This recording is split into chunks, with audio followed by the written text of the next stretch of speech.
The thing about cows, they're very inquisitive, and their instinct is to chase you. Not known as a pursuit animal, but they're just inquisitive. And that's where people go wrong. You see the cow, and the cows just go, oh, hello, and they think, it's coming for us, run! And they leg it, and then the cows go, oh, we're running, brilliant! So they chase after you, and then it all goes wrong, and the cows, I mean, they're great big lumps, and they can run really fast as well. They can run faster than horses. Can they? Yeah. So that's the thing, yeah, don't run, don't wave your arms about. But if they are chasing you, then obviously run. Right.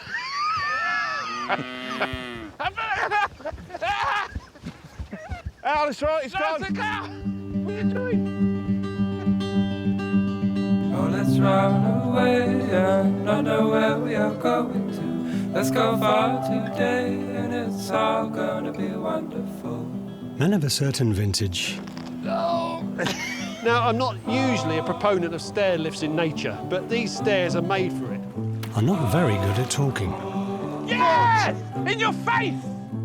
Well, talking about the big personal stuff at any rate. The male will get a load of weed. Weed? Weed, yeah. What, sweaty bag? Comedian and nature lover Bill Bailey thinks he may have found a solution. The walking's good for the brain? Apparently, the reason I love rambling, just spending time with another bloke, there's a kind of an intimacy to that. You can talk about anything, everything. You find out sometimes unexpected things about people. I mean, I had my first panic attack at 53. It's a bit of a stormy sea inside, and I quite know how to calm it down. Get to a certain point in life when getting out of bed is something you've got to build up to. He's taking some of our best-loved national treasures Use a 10. on some spectacular country pub walks. I was hoping that this would be less adventurous. Yes. High five. Canned fresh air, Amazing up here, isn't it?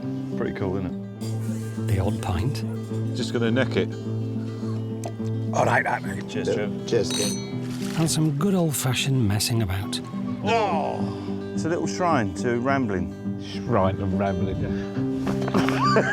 Finally get men talking. We were talking about ADHD. It's like having a box of frogs in my head. I can remember when this was all factories. Standing in a puddle miles from home in the pissing rain. But this will help with your mental health. It will. Today, Bill is taking comedian Alan Davies walking in the Peak District National Park. Is that too steep? Careful. Blimey, you're going to struggle down here. Well, Alan, we've known each other about 30 years. So we started out doing comedy together, and I was best man at Al's wedding. This is it. And then we're off into the wilds of the Peak District. Oh, amazing. Alan recently published a memoir about the death of his mum when he was a child and the subsequent abuse he suffered at the hands of his father. It's quite a courageous thing to do. Let's go. Let's do this. I want to have this walk with Alan because he's good to talk about things. Look at that. Someone's old sofa and a bonfire. This is the real England. Yes.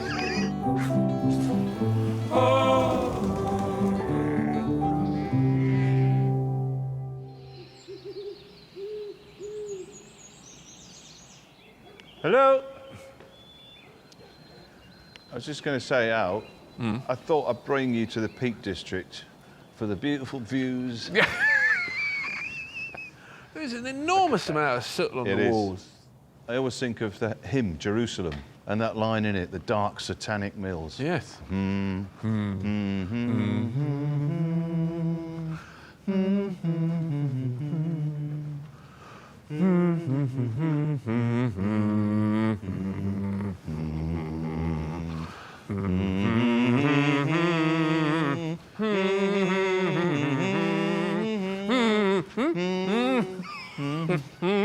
You're right. Yeah, I didn't expect you to go off. I went up carry on. early. What were you doing? I actually did this gig where I played the Jerusalem hymn, and then in the middle of 8, I managed to fit in the Steptoe Son thing. So it goes.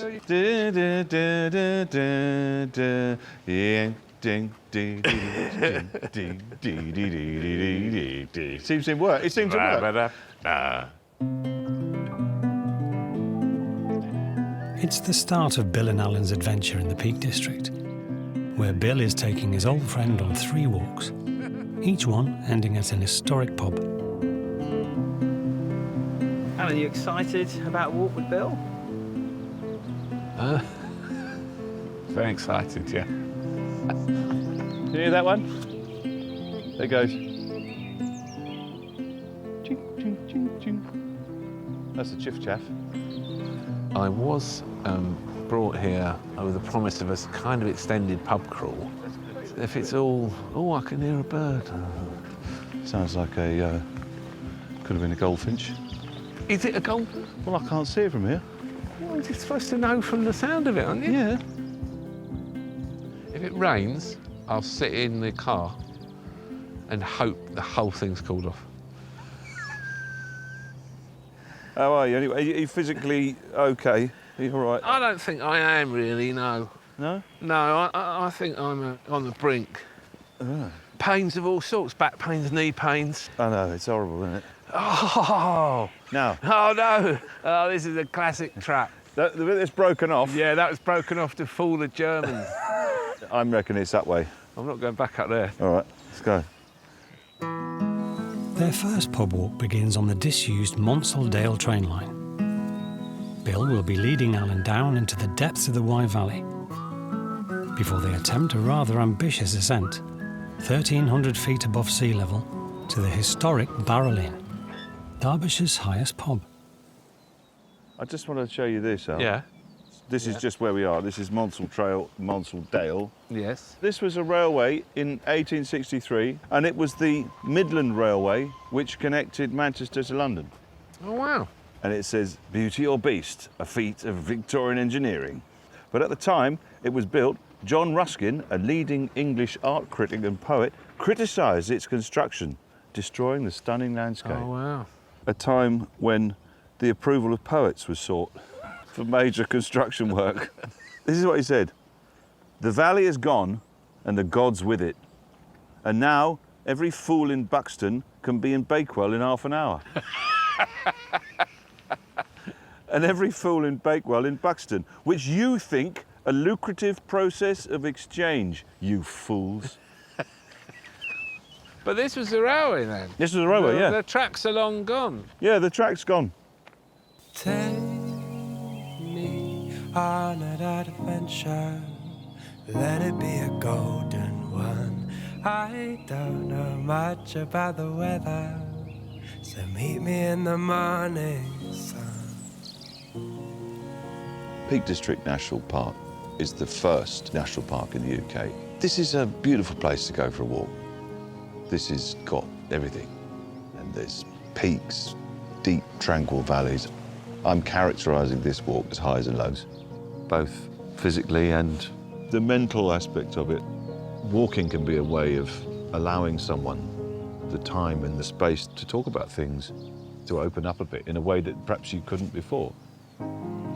So walking's good for the brain? Apparently, it's good for all things like people who are suffering with anxiety, depression, all those kinds of things. Who isn't? It can, well, exactly. There's a lot of Alzheimer's in the family, but it's not hereditary. Right. You know what else gets you out of Alzheimer's? What's that? Early death. Early death, yeah, true, yeah, there is that, yeah. I was trying not to focus on that morbid element of it. After starting out in stand-up, Dad of 3 Alan starred in the BAFTA-winning drama Jonathan Creek, and has been a guest on the BBC panel show QI for 2 decades.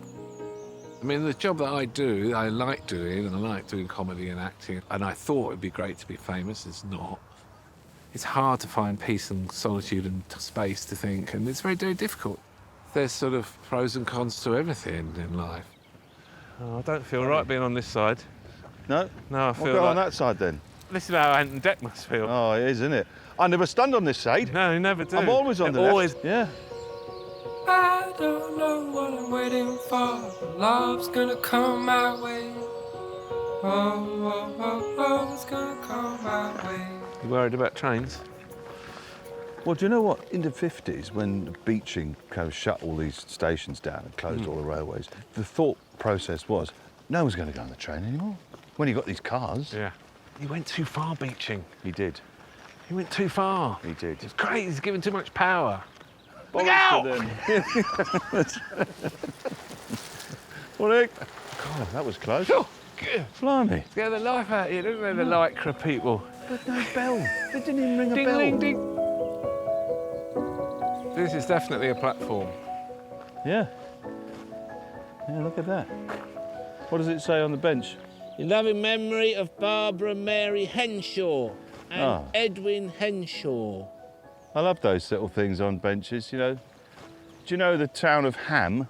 I know of it. There's this bench in Ham, Yeah. and there was a little plaque on it like that, and it said, this plaque is in memory of, it was like Edith and Doris Wainwright, who loved Ham.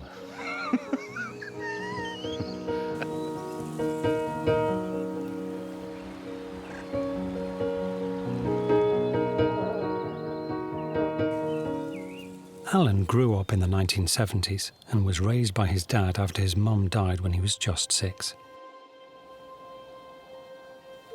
My mum, she had leukemia at 38. Wow. I mean, that seems just extraordinarily cruel. My mum was ill for a while, but it was kept from us as children, so we didn't really know what was happening. And then she was in hospital, and then one day we were told we wouldn't be able to go and visit her anymore. So it affected me a lot when my kids went through the age of 6, or when my wife went through the age of 38, which is my mum's age. And she wasn't told that she was terminally ill, so she wasn't given the opportunity to say goodbye to us. The idea being that she wouldn't be able to cope because she had 3 young children. That feels like a really, I think that's a wrong thing to do. That's a mistake.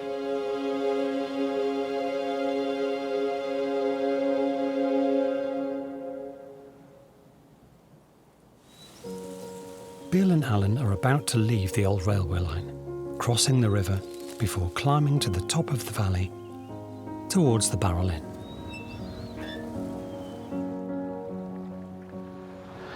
Poo sticks? Yeah, all right. Yeah? It's hard to say really why Bill and I are friends. I've never quite understood it. We have not a lot in common. We used to meet up and play tennis, and he's very good at tennis, and he would just annihilate me. And I think that was what he liked about me. But why I kept going back there, I have no idea.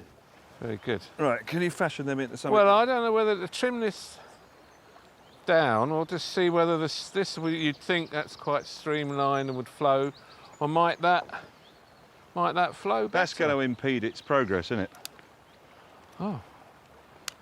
Wow. Right. Wow. Okay. All right. Okay. On my mark? Yeah. Okay.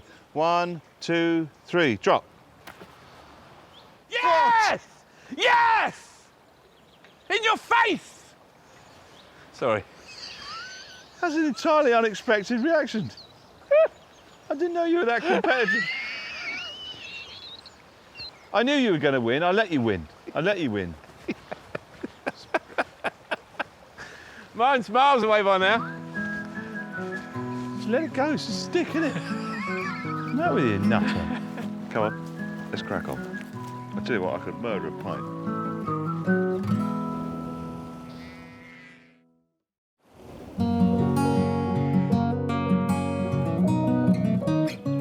The state of this phone box, though. I mean, that's seen better days, isn't it? It needs a lick of paint. Comedians and friends Bill Bailey and Alan Davies are halfway through their first pub walk in the Peak District.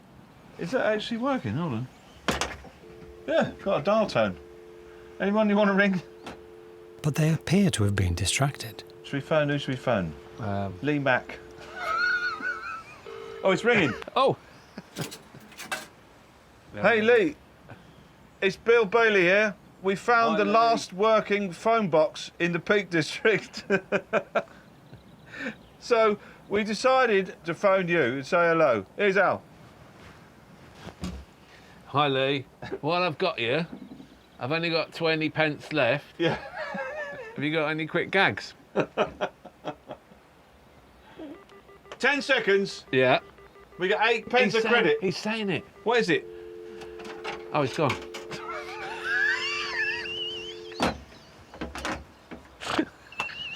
I think if he did that as a service, Lee, he'd make a lot of money. Yeah, he would, wouldn't he?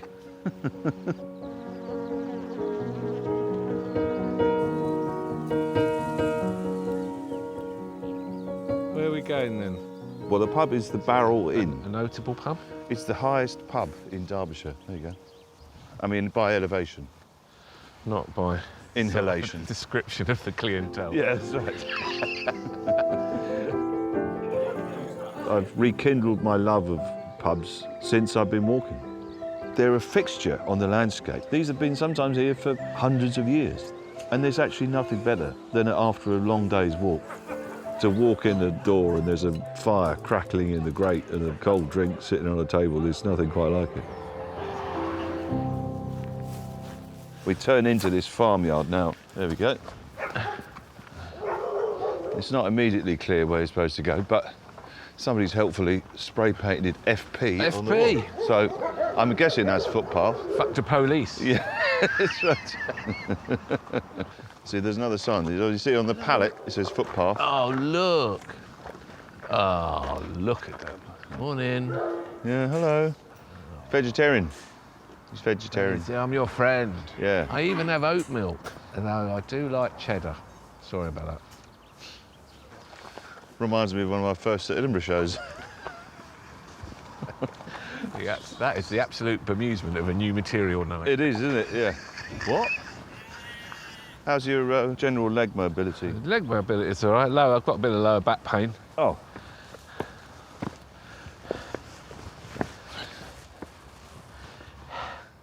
You all right up there? Yeah. You okay? I've always enjoyed being high up. Was it worth it for the view? It all looked good from up there. Before they reach the warm embrace of the Barrel Inn, Bill and Alan must pass through Crestbrook Dale, one of the most magical parts of the entire Peak District. Look at this. It's beautiful, isn't it? It is. Gets a bit Tolkien-esque around here. Tiny people, big feet. Yeah. So, as you can see, we are now in a more of a sort of a wooded environment. Yeah. This, which is Crestbrook Dale. And are we looking at glacial erosion? We are, absolutely, Al, you've got it. Nailed it. Someone was paying attention in geography. Got a C in geography. C? GCE. Really? Yeah, long time ago. Something I've done a master's degree since then. Alan's master's degree was in creative writing. What emerged from that was a painful memoir about his early life. I wanted to write about my childhood trauma, really. In the extreme privacy of a writing course where everyone's sworn to secrecy, you feel very secure. Yeah. Where I was wrestling with trying to talk about this thing that happened in my childhood that I'd never mentioned to anyone. No. And then all this stuff came out. And so I began to write about it. And I did it. And I started to write about being abused by my father.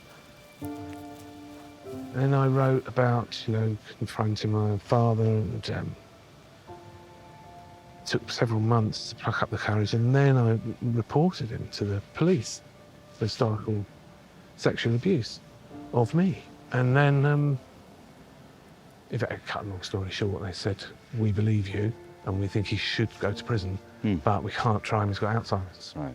I said, well, thank you for saying you believe me, because the fear, I think, of anybody is it's your word against them and you won't be believed. So, no, you carry the shame and you feel like no one, if I mention it, no one will like it. So you don't say anything, and you carry it and you carry it and you carry it. But it was taking that first step, that going to that course that unlocked all this. It did. So I wrote the book. I called it Just Ignore Him, because that's what my father would say to my brother and sister when I was acting up, which was frequently. Yes. And then the book sold 100,000 copies. I mean, a lot of people bought the book. There's no need for anyone now for this shame to sort of carry on. It's out in the open. I'm not embarrassed. I'm not ashamed. So, it's available in all good bargain bookshops. bins all over.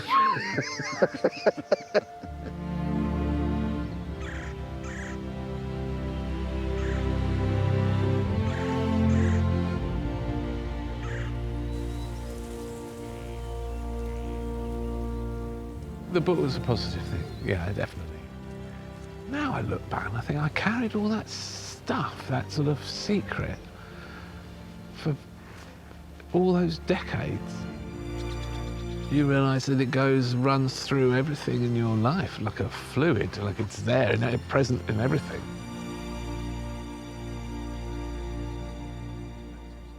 It's quite a courageous thing to do, because it's a hard thing to do, but he did. He confronted it, and I think he needed to do it.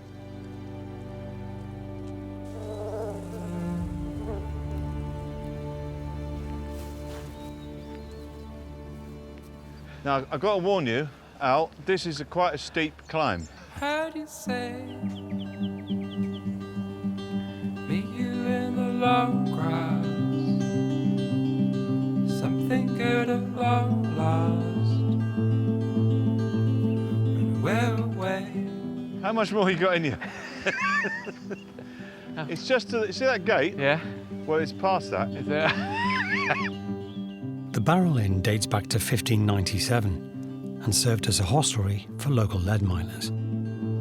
These days it's loved by ramblers for its views, which take in 5 counties. Well, that's a sight for sore eyes, isn't it? Wonder what the local ale is. How you doing? All right? Very well, thank you. Yourselves? Very well, thanks, yeah. Good. This is a very old pub. This is amazing, this place. 16th century? Yeah. Blimey. I know. Well, I've not been there that long. No, well, I'm not. Yeah. I wasn't Yeah. suggesting Yeah, you were. no, I know you were. Cheers, Al. Cheers, pal. Cool, look at that. That's a lovely looking pub. In a minute. I was just looking at that photo on the wall there about the Clarion Ramblers. Oh, yeah. It was a walking group, and they used to call this sort of the headquarters in the Peak District. Right. Was that the lot that ended up doing the trespass in Yeah, 1932? Yes, I believe, yeah. Right. Well, this is a true Ramblers pub then, I believe. Yeah, Yeah. Cheers, anyway. All right. Yeah, good Thanks, then. health, yeah, It's all right. pleasure. See you in a bit. Some members of the Clarion Ramblers are thought to have joined the mass trespass, where hundreds of walkers clashed with gamekeepers over the right to roam. It got a bit sort of leery, you know, and 5 of them were jailed. You look at the ages, they were like 19, 20. There was a massive outcry. The public wouldn't have it. The issue kind of didn't go away. It rumbled on, and in 1949 there was the Public Right to Roam Act was passed. I think it's great because it shows that actually that sometimes The law is an ass. the law is an ass. An act of mass disobedience, and actually is a good thing. It leads to an improvement. That is the ultimate victimless crime, isn't it? Yeah. You're just going for a walk. You enjoyed the first ramble? I very much enjoyed it, but on the next ramble, I'm going to be asked to be pushed in a trolley. That was it. That was your first walk. How was that? Well, it was memorable. Yeah. It's nice, isn't it? It's a lovely view, Bill. It is, isn't it? I don't have a real appetite for it. I'm not thinking, well, that was a nice day, let's do it again. I'm thinking, have they got a pool table? It's my cab. That's the noise a taxi makes in Derbyshire.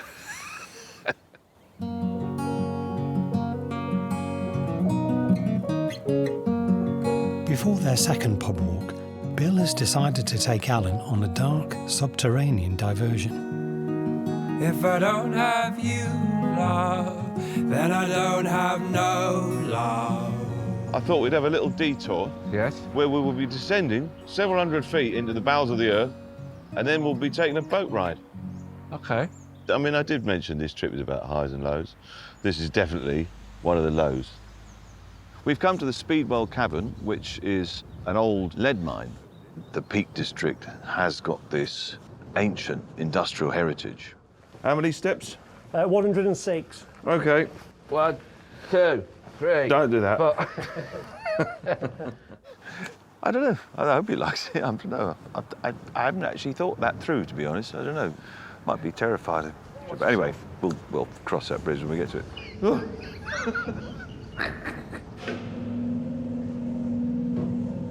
It's a great sound, that.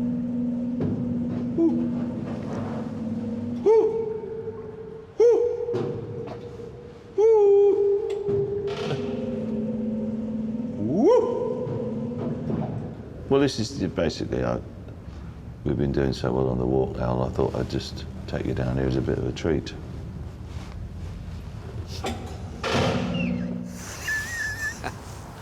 We've come on a detour to go 200 metres underground. Maybe it's to make me appreciate being alive. It's really cold, it's really cramped, and you get there and it's just a dripping cave.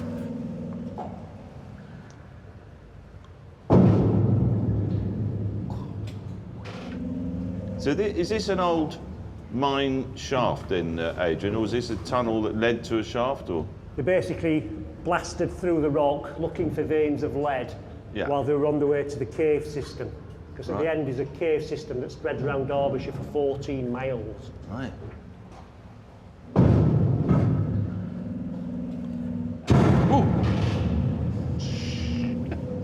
How deep is it? The water is about a metre deep. Oh. But we shouldn't sink though, because this boat is made from the same metal as the Titanic. Oh, well that went all right, didn't it?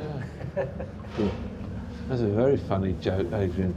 There will be a slight bump coming up any second now. All right. Oh, Christ alive.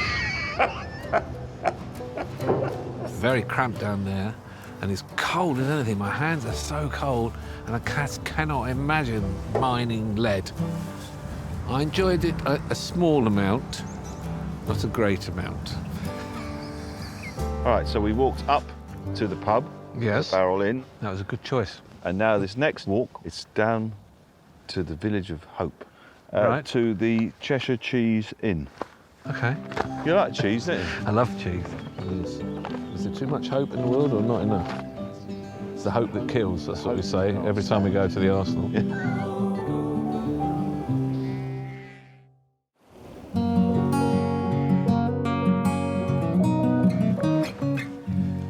This bit of the walk is called Abney Moor. Uh-huh. This feels a bit more wild. This is a bit more wild and moorlandy, yeah, that's right. It's lumpy. It is, it's tussocky, isn't it? Tussocky, yeah. Comedians Bill and Alan are on their second pub walk in the Peak District. They're crossing the bleak exposed moorland of Abney Moor as they head for the ancient village of Hope and the Cheshire Cheese Inn, where they'll spend the night. Look at that, it's just amazing, isn't it? It is. See, that's that pheasant. It's just such a sort of harsh call. It's more of a bark. It's more of a kind of... It's often followed by the blast of a shotgun. Yeah. He's always been a twitcher and he's always been interested in birds. And I think it'd be nice to be able to share a bit of that, to see him in his natural habitat, you know, wielding his binoculars and cocking an ear. Oh, listen.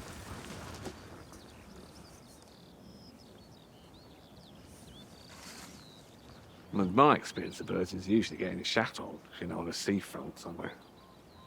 Can you hear that? Birds. That's a skylark. Yeah? Yeah. A very difficult to spot because they're tiny. That's it.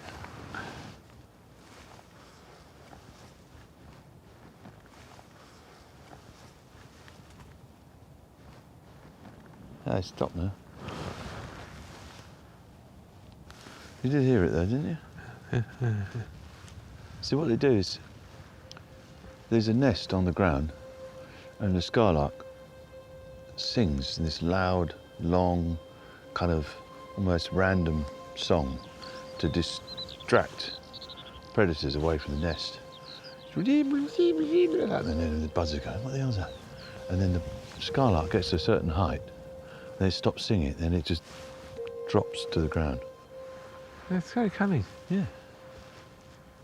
I've just had a thought I might be able to lure the skylark in by playing the skylark call on my phone. Okay. Oh no, that's a curlew. Can you hear that? That's a pheasant. Could you see these birds everywhere? Yeah, this is where they live. Right.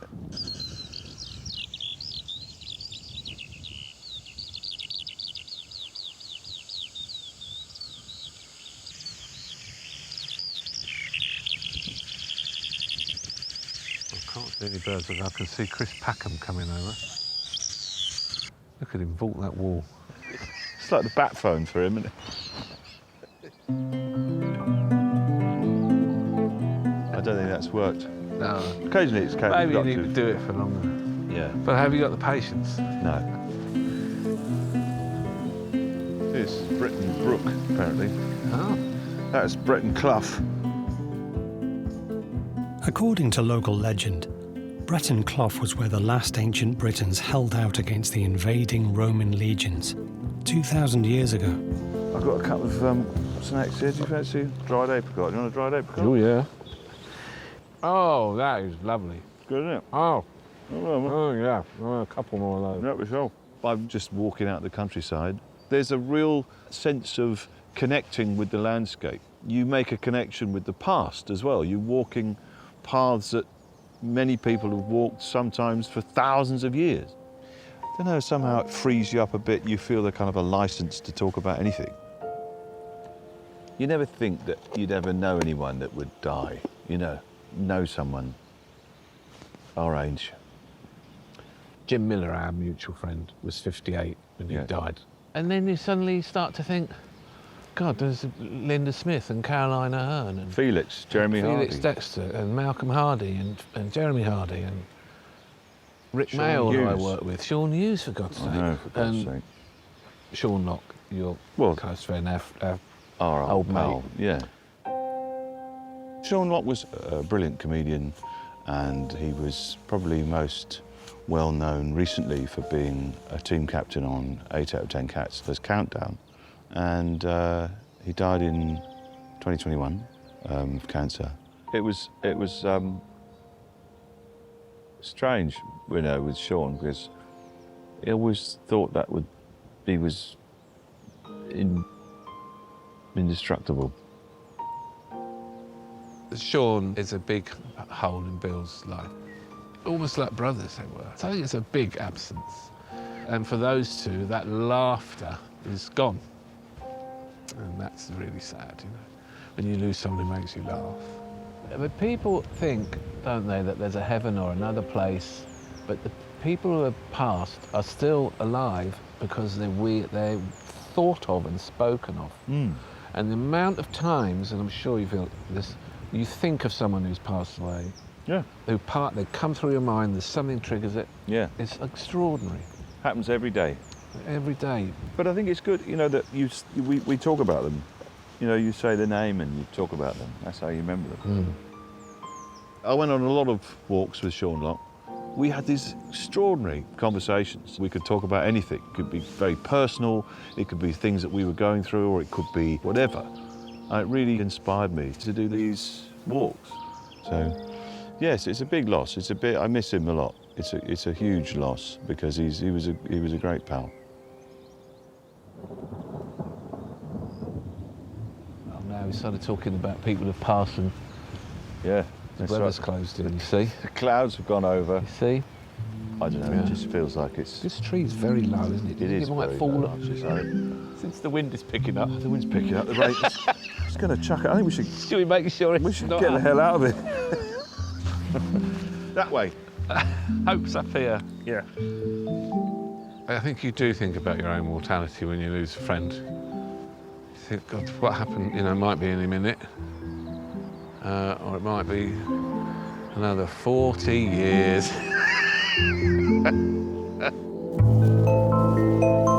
It was announced on Twitter that I was dead. Was it? Yeah. It said, beloved comedian Bill Bailey sadly died. Tributes have been pouring in. Yeah. And I was in my hotel room. So Neil, my tour manager, I texted him. And I said, look at this. And he read it and he said, Bill Bailey's dead. And then he texted me back, he goes, are you all right?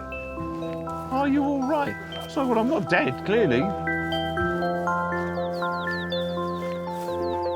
There's one there, look, there's a skylight, up there.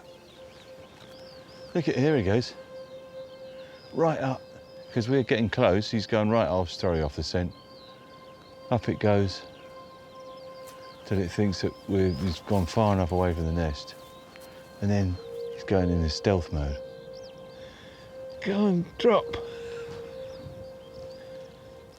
There he goes. Yeah. There he goes, look.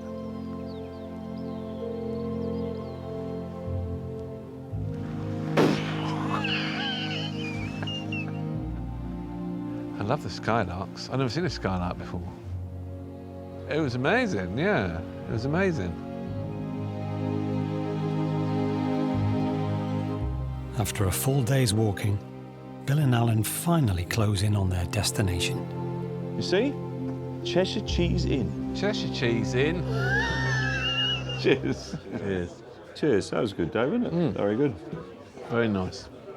The Cheshire Cheese Inn has been providing respite and sustenance for weary travellers for the past 500 years.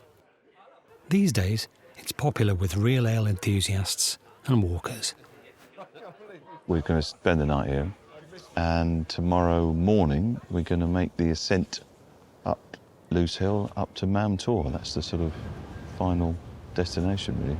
So there's some, tired limbs, but we'll have a good bite to eat and a good night's kip, and then hopefully we'll be fresh for the morning. Very nice. Except that I've got to say, I've made a terrible discovery. Have you? When I emptied my backpack, I found that the whole backpack is full of loose apricots. Oh. It's disgusting. It's a brand new bag. It's got covered in apricot filth. You don't want to go in there, Raoul, honestly. It's all sticky and they're all down in the lining. I got all the apricots out. You see? Can't believe that's happened. Don't be upset about the inside of a rucksack. Oh, I know, but it's never going to be the same again, is it? It will be the same. No, what this is, you'll look back and you go, oh yeah, that's the apricot stench from the Peak exactly. District. What are you doing? I'm wiping it out. Where'd you get that? I'm cleaning it for you because you're upset. Yeah, I am. Sorry about the apricots. Ugh. It's annoying. I'm just going to post on Twitter that you're dead. Listen. Salt traders used to come this way. What they would do is that they would basically pay for their lodgings in cheese. Did they? Yeah. And this went on right up to the 70s? Right up to the 1970s. People would come in and they go, I'd like 2 nights, please. And then they go, all right. And they go, I haven't got any money, but I've got some baby bells. That would probably only get you by half an hour. 2 baby bells. It's not that sort of pub. You need 200 baby bells minimum. It's not a knocking shop.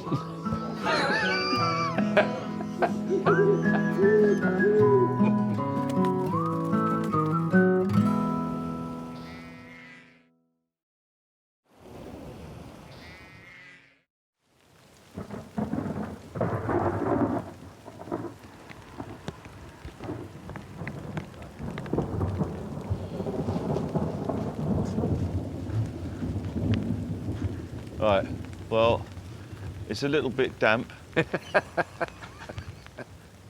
After a night in the Cheshire Cheese Inn, Bill and Alan are making an early start. Yeah, this is it. This is the final push to the top. To the highest peak of the walk? Yes. And there's a pub at the end? Yes. Yes? There is, yes. There's not a pub at the top of the hill. No. I don't want to get your hopes up. No, I wouldn't expect that. No. This is perfect walking weather. Is it? Yeah. It's classic British weather, though, isn't it? Shit. Take me on an adventure. Let it be a golden one. I don't know much about the weather, so meet me in the morning sun. Where are we going then? That's our objective up there. Yes. That is Loose Hill.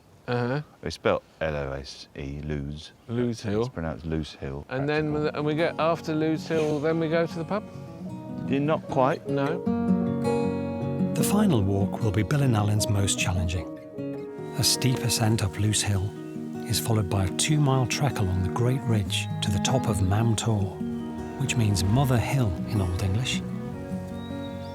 Then it's down to the 12th century Blind Bull Inn, one of Britain's oldest pubs, for a much-needed final pint. It's brightening up. You're brightening up. It is brightening up. We'll be able to get the sunbeds out. I don't even think it's raining anymore. The tanning oil. Yeah. Did you bring your ombre there? Always bring me tanning oil. Did you?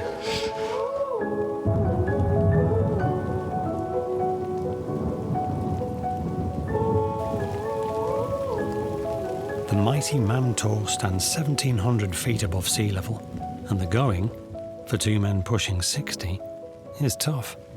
So tell me why you feel this is beneficial. I think it's very, very good.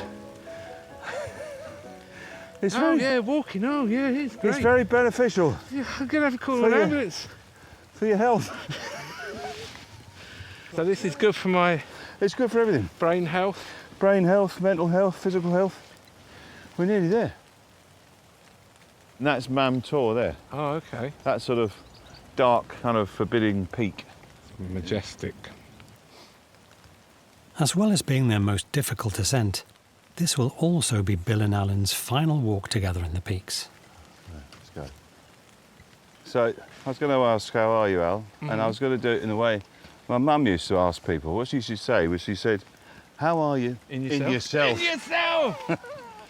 In yourself! And, of course, as we know now in the modern parlance, what she meant was, how is your internal life? Yes. Are you experiencing any kind of lack of mental equanimity? Yes. So how are you in yourself? I don't really know, Bill, how I am in myself. I've just written a book that no one will publish, so that's taken me down a notch. And so now I'm at a bit of a place where I don't know what to do for the next thing, and if I don't do something, I don't know, I guess become probably a bit anxious. But if you do this job, there's never anything in the diary more than about 3 months ahead. No. And so you always carry a slight anxiety. It's fine when you're in your 20s and all you want to do is have a big fat joint and watch Twin Peaks. And really, it's lovely. Yes. And then you have children and a family, and then you think, actually, that house in Hampstead looks really nice. And then you borrow money. Don't do that, you fool. And then so there's a little sort of something that makes it better work, better do that, better do that. Yeah, I think that's something that a lot of people that, I mean, certainly blokes, comics that we know of our vintage sort of tend to be like that. I can't shake off the accumulation of stuff and debt and spending and not actually really wanting to work, not wanting to be stressed, not wanting to be a workaholic. I can't find something. There's no sort of balance. I'd like something. It's a bit of a stormy sea inside, and I don't quite know how to calm it down. I mean, mustn't grumble, but do grumble a bit. This is what I love about these walks, is that you can have these conversations. Part of the thing that helps all the things you've been talking about is this. Standing in a puddle miles from home in the pissing rain. This will help with your mental health. It will. 100%. I guarantee it.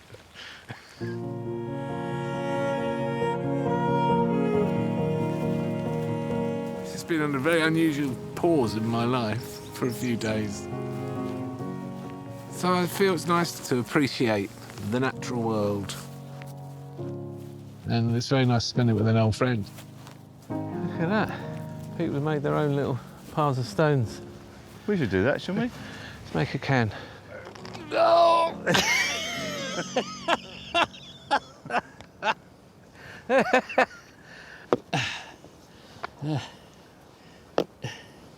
Not as easy as it looks, you know.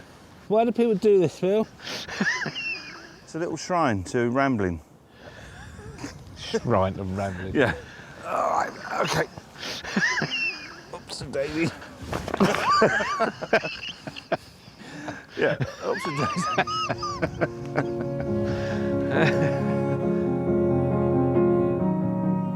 The book about being abused by my father was a positive thing, but when the dust settles, you keep going in your life and it's largely unchanged. You know, you're not coming through a golden curtain into a new dawn. It's the same as it was before. So take me on an adventure, let it be a golden one. Is this it? I don't know much about the weather, so meet me in the morning. This is it. This is definitely it now. Is this it? Fantastic. Yes. High five. Oh.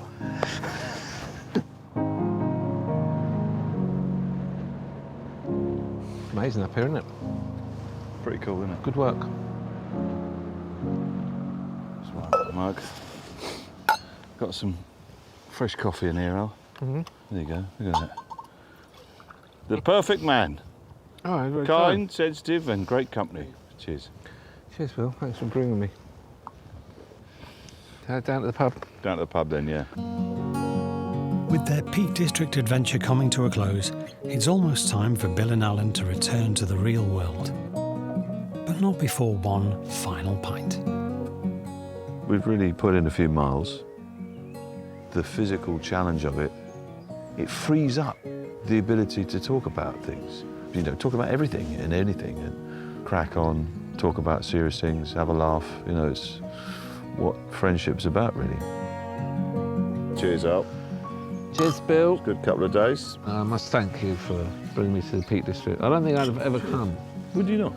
No, and I don't think there are many people who would want to go with me. When I signed up for this gig, it was sold to me as an extended pub crawl, and we have walked fucking miles for three pints. This is the world's worst pub crawl. Would you do it again? No, I would do it again, but not with Bill. I mean, we're mates, but let's not push it.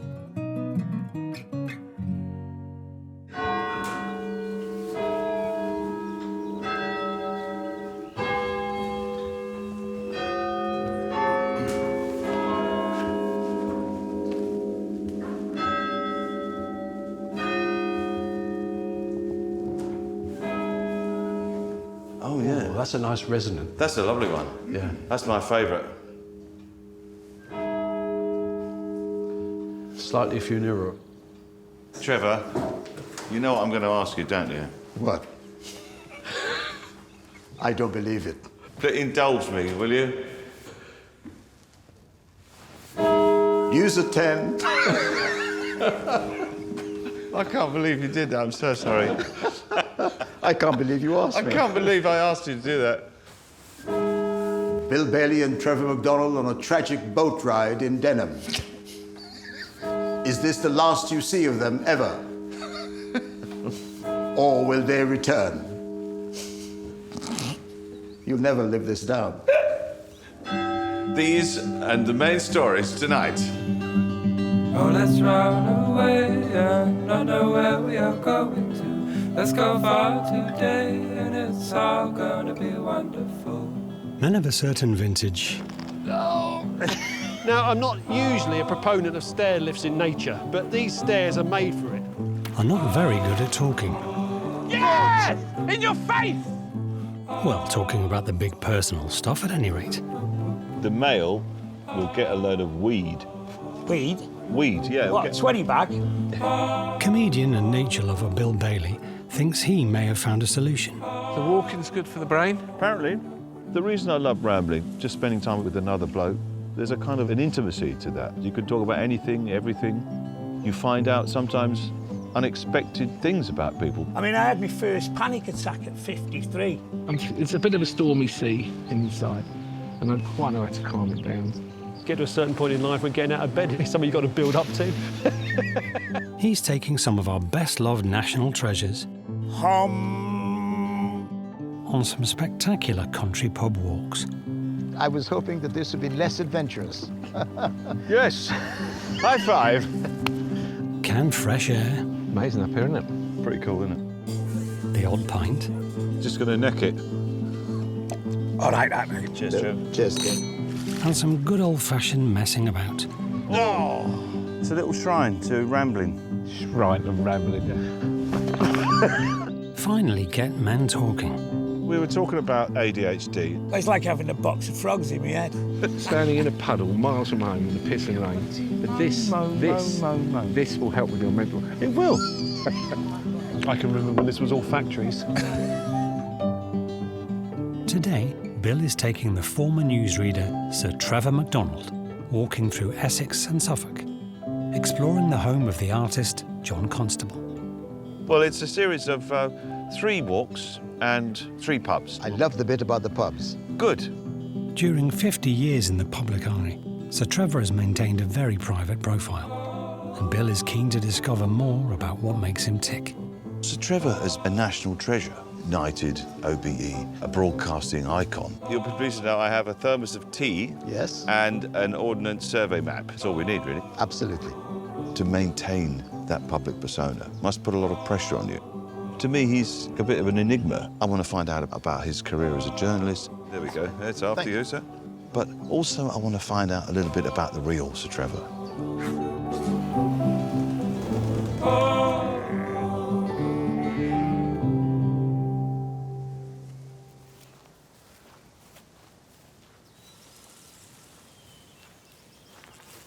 Is this something that you get up to much, Trevor? A bit of a ramble? Bill, in my imagination, I always tell myself, you know, this is something I must do, but somehow you never get around to it. A lot of my life has been lived around cities and offices and places of work, and you never get a chance to be out in the country on such a day like this.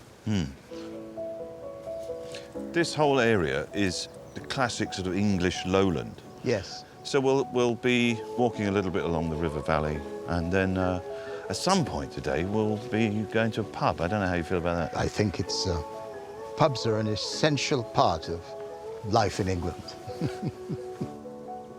I ain't seen nothing like this before in my life. It's the start of Bill and Sir Trevor's journey through the Essex and Suffolk countryside, where Bill is taking Sir Trevor on 3 walks, each ending at a unique pub with a fascinating story. This is probably the most quintessentially British landscape you could imagine.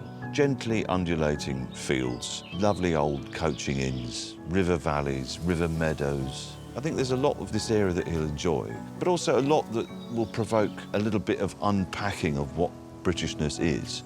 It's been designated an area of outstanding natural beauty. Because it is. Because it is, yes. This is rather beautiful, isn't it? I mean, that's classic swamp, isn't it? You could be fooled into thinking that was the Dagobah system. Yoda would be just round that corner. And at any second now, an X-Wing fighter will be risen out of the swamp. But I don't think that's going to happen. Maybe an old shopping trolley, who knows? When the Ewoks turn up, you start siding with the Empire. Bill and Sir Trevor are heading through Dedham Vale, in the direction of Flatford Mill, inspiration for one of John Constable's most famous paintings. From there, they'll take a short ride in a rowing boat towards the Sun Inn, a haunt of an infamous local art forger. This is what's known as Constable Country, where Constable lived most of his life, painted a lot of these scenes. And in fact, the most iconic of his paintings, the Haywain. The Haywain. The site of that painting is just around here. Pictures like the Haywain, I became acquainted with almost as a child in primary school. I was born in Trinidad, which was a British colony, and all our books were printed in England, and they all, even at primary level, had pictures of areas like this. Right, so this has been the first time you've seen these in the flesh, as it were. In the flesh, yes. Right. Almost uncanny, really. I wanted to ask you what your first impressions were of Britain when you did finally arrive on these shores. I was terribly lucky. I came to the BBC World Service. Right. So I came into an atmosphere which was even more cosmopolitan than Trinidad's was. Of course, at the end of the day, when you went out into the Orwich, life was slightly different. The son of an oil worker, Sir Trevor had a modest upbringing in Trinidad. He cut his teeth in local radio before moving to London as a young man in 1969 to work as a producer for the BBC.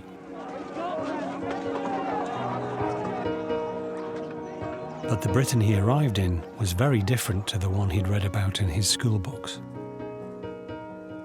There was a glamour to the image Britain had.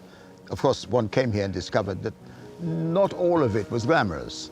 Parts of it were, as this is. But the reality was occasionally different. This was not very far from the age when, you know, there were signs saying no blacks, no dogs, no Irish. That was a great shock to the system. I think he plays down the inevitable racism that he would have encountered, but it was most definitely there. I think it really belies what his character is. Underneath this self-deprecating exterior, I think he's very tough.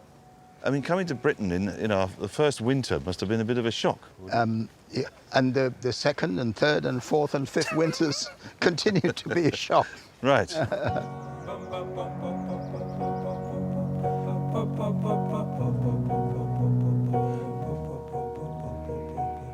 We're just getting close now to the Flatford Mill, which is the original site for Constable's Haywain on their little turn in the river. This is what I read about and saw images of in even my primary school books all those centuries ago. Well, I'm very glad to finally show you it in all its glory. It's reality. Yeah. It's lovely. The Haywain was painted in 1821 by John Constable, the most famous of the English Romantic painters.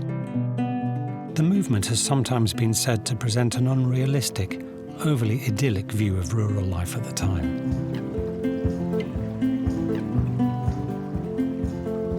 If we sort of arrange ourselves around about here, yeah, this is sort of the view of the painting. Of the Haywain. So the Haywain would be here. The curve of the mill pond and the cottage is the same. And that's the mill house. That's where Constable's father lived, and that's where he lived. My goodness, and, I can't believe we're here. In the painting, there's lots of things about it that aren't exactly as they seem. Yes. You know, the first thing is that... You think he took artistic license? Well, I think there was a little bit of that. Okay. Because, firstly, this is Willie Lott's cottage. Yeah. Originally, there was an outhouse there with a sort of an outside privy. Yes. And which is quite ugly. And so what Constable did was paint a tree over it to sort of like disguise this thing. The other thing about it was that at that time, it was finally finished, I think, in 1821. Mm-hmm. You know, there was just desperate poverty around about that time. Life in Britain then would have been pretty grim. Pretty grim. You know, it wouldn't have been this sort of idyllic scene that was captured. But looking at this now, you can think it must have been a much more workmanlike rural area. The paintings managed to convey something of total romance about it all. And this is what they conveyed to me, a but broad swathe of English life. And that's true about so much of, you know, what we read in the early days, as I did, about places like these. I know it sounds kind of emotionally strange, but to be there and to see, you know, what the artist saw, having read about it so many years ago, was absolutely wonderful. I was quite moved by that. So we're going to carry on our walk now, which carries us along the valley of the River Stour. This is all part of the route, but it might not necessarily involve walking. That's all I'm saying at this point. Okay. All right. I'm in your hands. Let's go. So this is the River Stour, I'm just calling it. I'm calling it the Stour, that's it. Essex, I think, is the south of the river, and Suffolk is the north bank. I guess we're in Essex. Already I feel the need for some more bling. I've got an urge to drive some sort of very, very powerful car through a village. Suffolk, oh no, they're totally different. They're riding a shy horse to a cheese demonstration. That's why they never had The Only Way is Suffolk. It's not quite as exciting.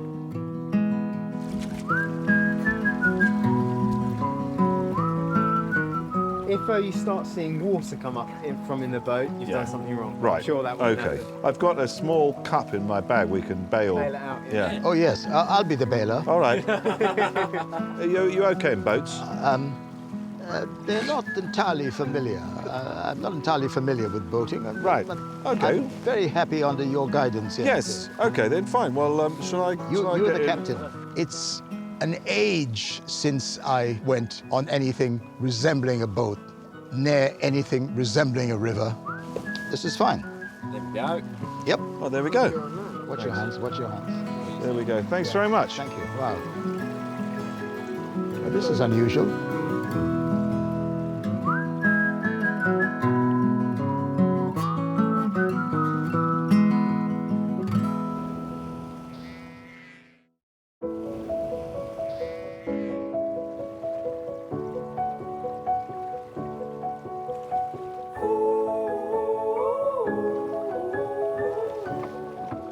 So I think what we were talking about was... There's somebody coming along. They look coming a little too close to us. We've successfully missed you. Hello. Yes. Comedian Bill Bailey and Sir Trevor McDonald are halfway through their first pub walk along the Essex-Suffolk border. And they're no longer on terra firma. Do you like messing around in boats? I've never messed around in boats very much myself, really. But so Trevor, this is an adventure. It is. Well, there's one thing I just need from you, Trevor, and that is the fact is, can you actually sort of direct where we're going? In the call sheet today, it said Bill and Trevor have a row, and it looked like have a row. So Bill and Trevor have a row. I was thinking, how are we going to concoct that? That's a different show. That's a totally different show, isn't it? Pub car park fights with Bill Bailey. You what? Come on. Come and have a go, hey? See, I can tell we're on the Essex side of the river. Oh, yeah, not, okay. I'll just turn it around, yeah. There's some others coming up there's some other boats coming up. That's all right. So we start with your experiences. It really sort of just worries me that you can't see. I can't see. Yeah, no. that's Are we the thing. okay? We're okay. We're doing okay, yeah. It's difficult to concentrate when they coming at you. And, you know, and I don't know what I was going to say next. I was concentrating you were going to hit that. Oh, right, yeah, sorry. There's another, watch it. Okay, we'll just wait here, shall we? Yeah, I think so, because they're directly in our path, and it looks as though some are kids. Okay, well, we don't want to have a boating incident. No. I was doing something which I'm quite incapable of doing, a little bit of navigating. It was a little difficult having Bill facing the wrong way. Watch your head. Up the duck here. Your head, yeah. But we survived just. Yes, how are we doing now? I was hoping that this would be less adventurous.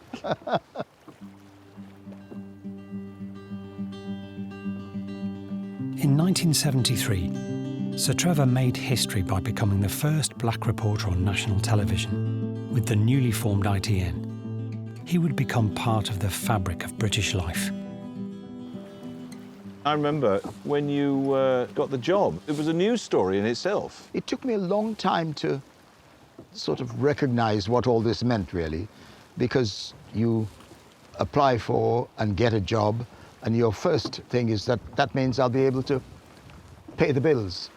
But there was this other side, you know, it was something which was new. I was worried about why I had been employed. I didn't want to be the token black West Indian reporter. I wanted to do everything that every other reporter did. The Northern Ireland story in the 70s was the big story, and I was sent to Northern Ireland. I'm a card-carrying coward. I hate guns. I hate the noise of bombs. I couldn't spell Kalashnikov. So I went to Northern Ireland, and throughout my time there, I was terrified. You're very self-effacing, though, Trevor, and quite modest about your own achievements, but actually there's a degree of grit and determination about you, and stubbornness, I think, and a desire to do the best you can. The one thing I would add to my enormous good luck is the fact that I was never afraid of really working hard. Yeah. And to be very honest, I learned that at the feet of my parents. We were told growing up, the only way to succeed is by hard work. Yes. There's no great family money here to come at the end of their lives. My father used to say things to me like, you know, aim for the stars and you might just get to the top of the trees. It's okay, I know someday I'm gonna be with you. It's okay, I know someday I'm gonna be with you. All this rowing has given me a thirst.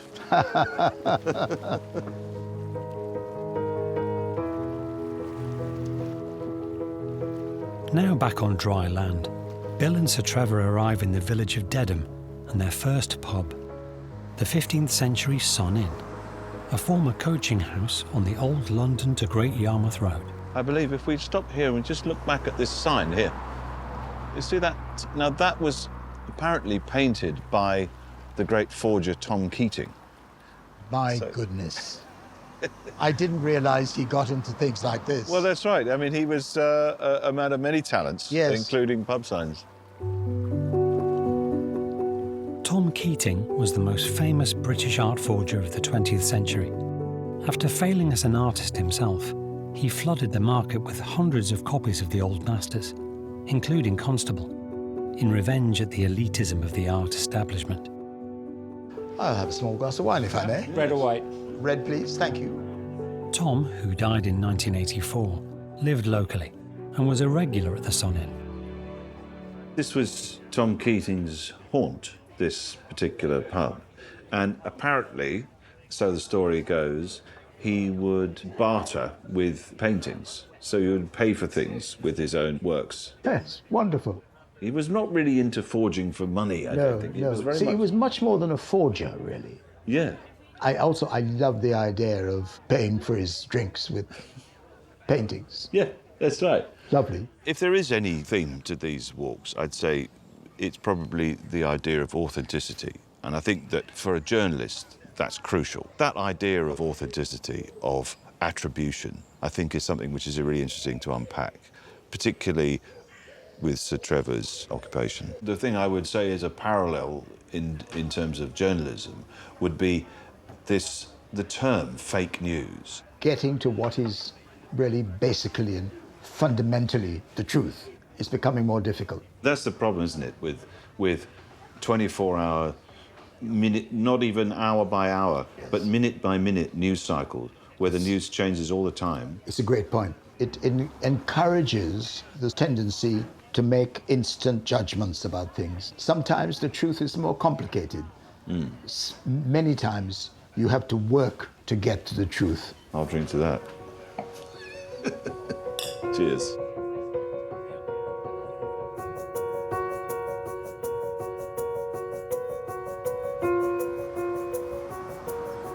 Just across the road, in St Mary's Church, there's a chance for Bill and Sir Trevor to see a genuine local treasure. This painting is only one of 3 that Constable did on a religious theme, the Ascension. It's got rather a checkered history, this particular Constable. Right. He painted it as a sort of a bribe. He was commissioned by a publican, and the publican wanted the Archdeacon of Colchester to grant him licenses for his pubs. And therefore... I can't believe it. It's absolutely true. I can't believe that an artist of Constable's stature is sort of painting pictures for a pub. The problem was, of course, that halfway through the process, it was suddenly discovered that the Archdeacon didn't have that influence anymore, and the commission was therefore sort of cancelled. So Constable continued to paint it, but the story is the bottom half of the painting was rather hurried. It's quite funny to see that he just gave up in the bottom half. That'll do. Money's run out, just botch it. Can't even do knees. The church also has a piece by the forger Tom Keating. This is the famous Tom Keating, not normally on display and locked away safely somewhere. Right. Why is that? Well, Tom Keating, he was a forger, as you know. Yes. And he painted this, and some people say it was in recompense for all the ill deeds he did. And he painted this and presented it to the church, so it was the Shepherd of Dedham.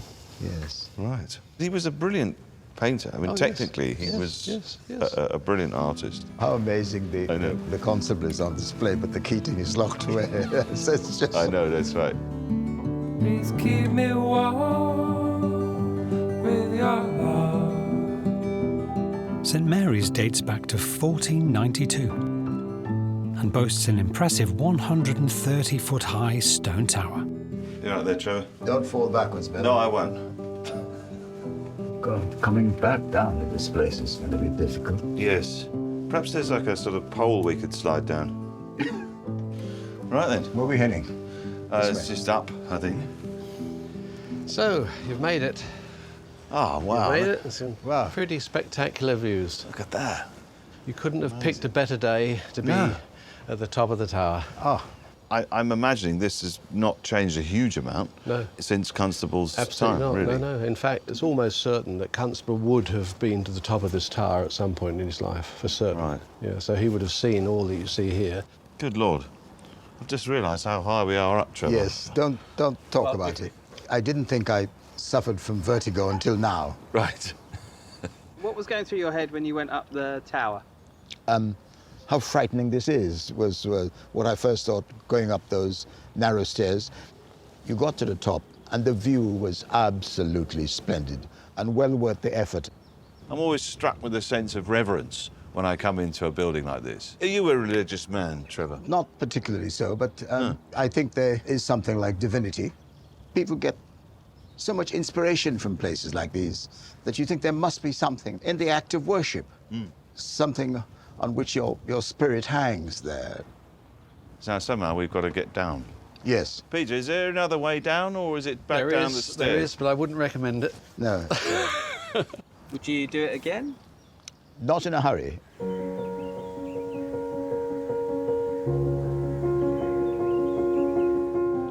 Well, we've done a bit of vertical walking today, Trevor. Climbing. Climbing, you could say, the technical section of this walk. Yeah. But you'll be pleased to know that's it for today. The rest of it is very much on the flat. So if we head off... I'll follow you. We'll make our way in the next section of this walk to the next pub. Yep.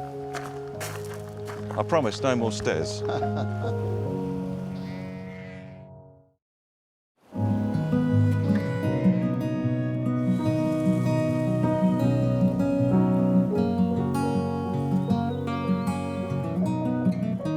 I can still feel the effects of that walk up the stairs in my legs.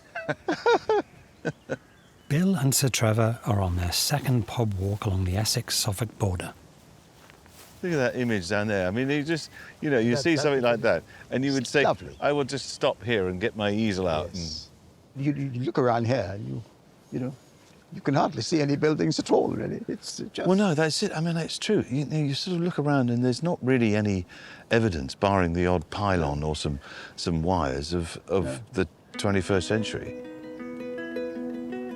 After leaving Dedham village, they cross the River Stour, leaving Essex for Suffolk, passing fields of buttercups as they go, before arriving at the Brantham Bull, a pub steeped in dark myth and legend, and the scene of local witch hangings. So basically, this path will wind through these fields and eventually lead us to Brantham, which is our final destination today. Mm-hmm. During 50 years in broadcasting, Sir Trevor has reported on the major turning points in recent history and interviewed the most famous people on the planet. One thing I wanted to ask you, Trevor, was that, you know, over the years, you've interviewed some extraordinary people. Nelson Mandela, Saddam Hussein, Colonel Gaddafi, amongst others. Mandela, you were the first person to interview. Yes, we were, but you know, I felt terribly lucky to have got that opportunity, but Yes. at the same time it was rather frightening. You nervous or? Nervous as hell. Right. I mean, you know, I can't get this one wrong. Yeah, that's right. Don't stuff it up. Yes, don't mess this one up. Don't mess this one up. All of whatever them. you do. Whatever you do, yeah. Yeah, but you know, he very easily put me at my ease. He hadn't seen such small microphones as you pin on each other. And he was saying, so what is this for? I said, well, Mr. Mandela, this is a microphone, you know. And he said, oh, they're terribly small now. And I said, yes. You know, there have been many, many changes since you've been away. Yeah. And the first thing we wanted to know was, what was it like to spend 27 years behind bars? And I tried my best to get him to talk about the hardship of all that. And he just resolutely refused to go into too much detail. He would only say, oh, that's all in the past. I mean, such was his faith in the future. And, you know, I was blown away by that. 5 years after that first encounter, I interviewed him again, and he asked us for the lights to be turned down. And he apologized, and he said, I'm terribly, terribly sorry, but I've got splinters in my eyes, and I've always had a problem. And I said, well, how did this happen? And he said, from breaking rocks on Robben Island. It was the first intimation of any suggestion of hardship in prison. 5 years after the first interview.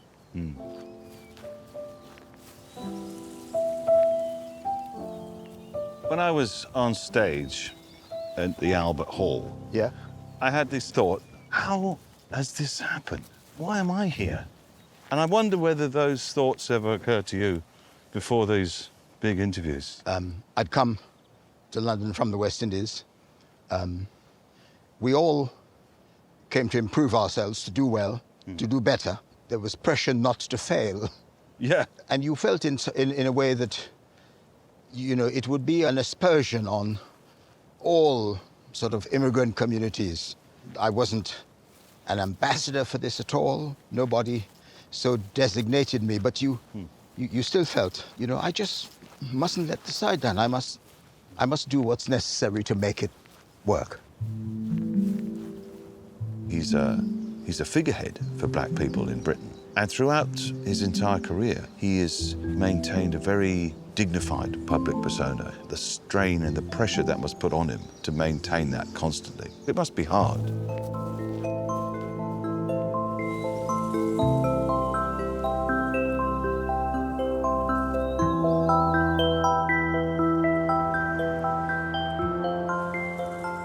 How do you think people perceive you? I think they think that I'm always terribly serious. I fear they occasionally think that I'm immensely knowledgeable. I've been for all of my life a hack, really. You feel an imposter? That's right. You know, there's a line in Shakespeare where he says, "The eye sees not itself, but by reflection." It's how you're seen by others. Is that something that bothers you, how others see you? You can't possibly imagine all the things that people will see and think about you. But in fact, you know, if you think about it, that is the truth of our existence. There's a kind of public ownership of you. Yeah. And regardless of what you try and do, you can't really change that. People That public ownership takes precedence. Yes. That's, you know, the impression that will be taken away. There's lots of advantages to being a public figure, but the contract that you have with the public is that you have to present the kind of image that people expect. Fame, I guess, is like a mask which eventually becomes a face. He's very measured about what he says and quite picks his words very carefully. But that, of course, is, you know, a lifetime of news at 10. Here are the main points again. Sir Trevor McDonald chooses his words carefully. Bill Bailey falls into his mesmerising grip.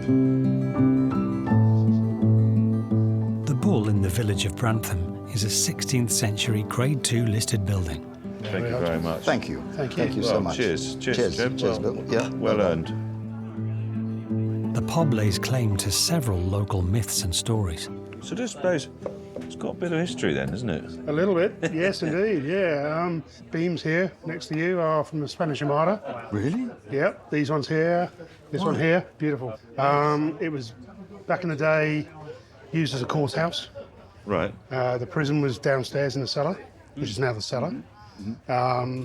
Matthew Hopkins, the Witchfinder General, used to hang his victims from outside on the green outside. Really? I'm just over the river. There's a bridge where he used to throw his witches off. If they sank and drowned, they weren't a witch.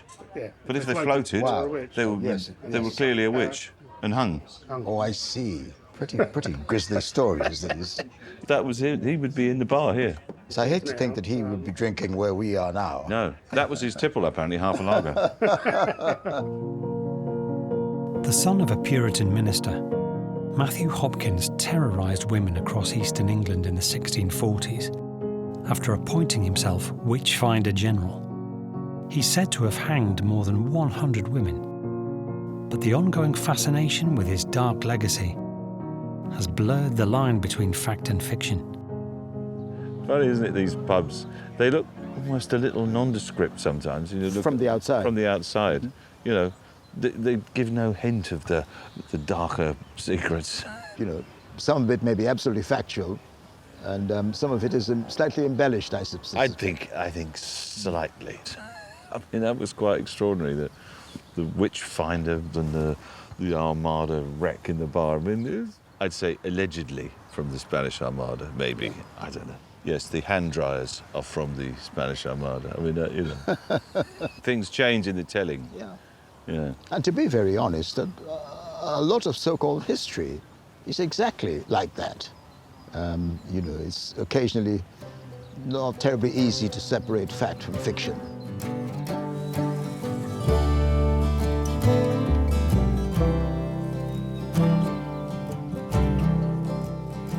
Yes, this is a bit from the Armada. This was one of the picnic tables from the Armada, I think, wasn't it? Yeah. Because a lot of the Spanish sailors used to like to have a picnic in the afternoon.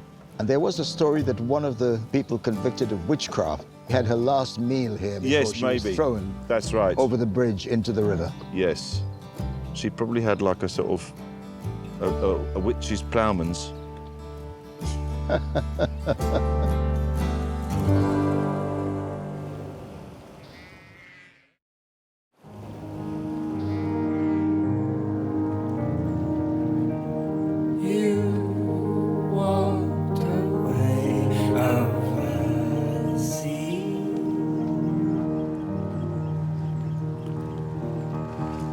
So I thought we'd go for a little walk along the beach. Yes. If I may quietly observe, Bill, this is a little distant from what we in the Caribbean call anything like a beach. What are you saying? You're having a go at our beaches? I'm saying there should be a little more sand. There is. It's under the pebbles. It's Bill and Sir Trevor's final pub walk together around Essex and Suffolk. They're starting out at Stotton Beach, on the banks of the Stour Estuary, a beguiling maritime woodland where tidal erosion has scattered trees along the riverbank. From there, it's past the Royal Hospital School, renowned for its expansive playing fields, before ending up at their final pub, the Bot and Oyster, for one last riverside drink. What was your family's view of you leaving Trinidad? How did they feel about you? They thought it was ever so slightly mad. Did they? And wondered why. But of course there'd been, you know, a whole generation, the Windrush generation of people who'd come before. Yeah. And they came to work. Many were sort of invited to come here to work. Yeah. You know, nurses, bus drivers, and the whole rebuilding of Britain after the war.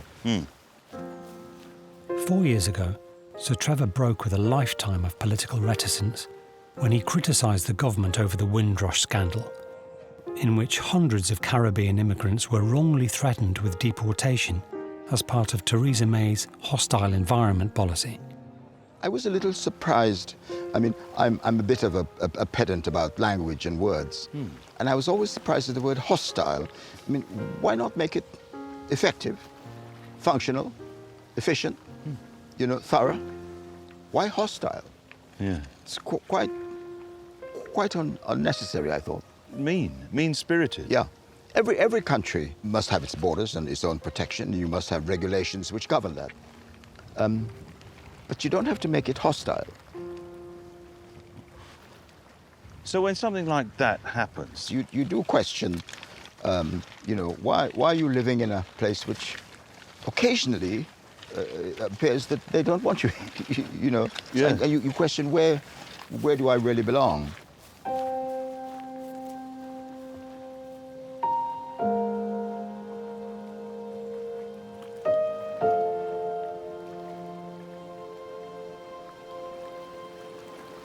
Look here. Yes? Yes. I think those are... No, these are white egrets. Okay, yes. I was going to get the bins And look, out. and they're more gathering there. Have you got them? Yeah. Beautiful. If you carry on the shoreline, there's oyster catchers. Oh, as well? Yes, can you... I don't know if you can hear them. Just about. They're making this sort of beep, beep, beep, beep, beep noise. One of them is just coming into land now. Yeah. They've got the black and white wings and the bright red bills. One of them's just chased a crow off the beach. Yeah. Can you hear them? That's the oyster catcher. Uh-huh. Making that insistent noise. Beep, beep, beep, beep. Yes. Yeah.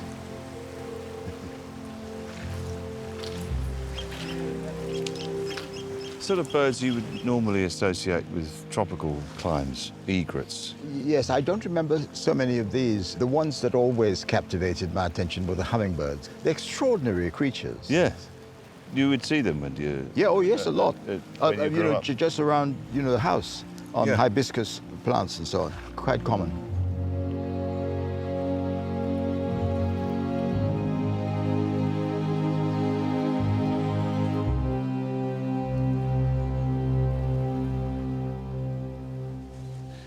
So where we are now, the path has taken us to a place called Stutton Mill, and it winds down here through the trees, and we'll go past this very old and ancient school called the Royal Hospital School. Yes. With strong ties to the British Navy, the Royal Hospital School was founded in 1712 in Greenwich and moved to its current site, a 200-acre swathe of Suffolk countryside, in 1933. I can hear the sound of leather on the willow. I thought I did. Yes. And I think we must be quite close. Oh, look, here we are. Look. Gosh, there it is. I always think when I come to places like this in England that this is the cradle of where, we like to talk about cricket, about Lords and the Oval and Edgbaston and Old Trafford. But this is where it all began, and this is where all the rudimentary ethics of the game evolved. Play up and play the game, be gentlemanly about it, and play it in a good, proper spirit. You played cricket when you were at school, did you? It's a West Indian thing which you can't escape. And I played, very avidly, not terribly well, and I did both. Bowled a little bit. An all-rounder? Batted too. I think that word is a little too grand for what I did. What a wonderful place to learn, though. It's about as pretty as you could expect. Yeah. It couldn't be bettered. That is a spectacular scene. It's a lovely scene, isn't it? I love that sound. It just, to me, that's the sound of summer. Yeah. And it's lovely. When the West Indies had great success against England in 1950, aspiring politicians used it as a metaphor for, self-government. And I remember one particular former Prime Minister said, if we can beat the mother country at cricket, we can govern ourselves. Always charged with a little bit of politics, cricket was.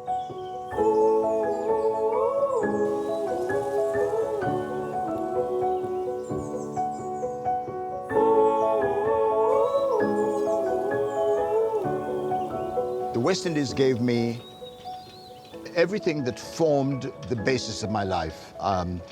It gave me an education, it gave me the inspiration to try and do well. Here's a nice spot to sit down. I say. Look at those. What are they? Don't quote me on this, but they look a bit like alpacas. Yeah. Well, it's a strange sight. It is rather.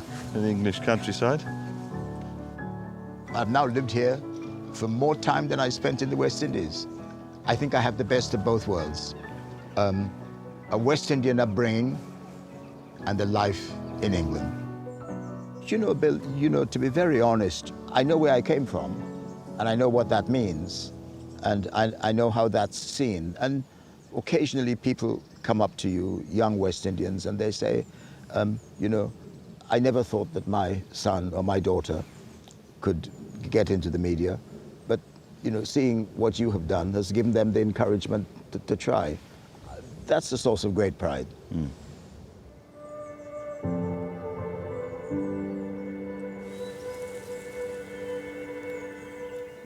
I always bore my friends by saying there's some lines in Tennyson which says, work hard because how dull it is to pause, to rust unburnished, and not to shine in use, as though to breathe were life.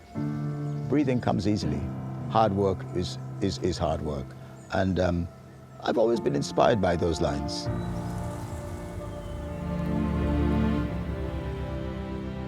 As you get to an older age, it says, though much is taken, much abides. And though we're not that spirit which in old days moved heaven and earth, that which we are, one equal temper of heroic hearts, made weak by time, but strong in will, to strive, to seek, to find, and not to yield.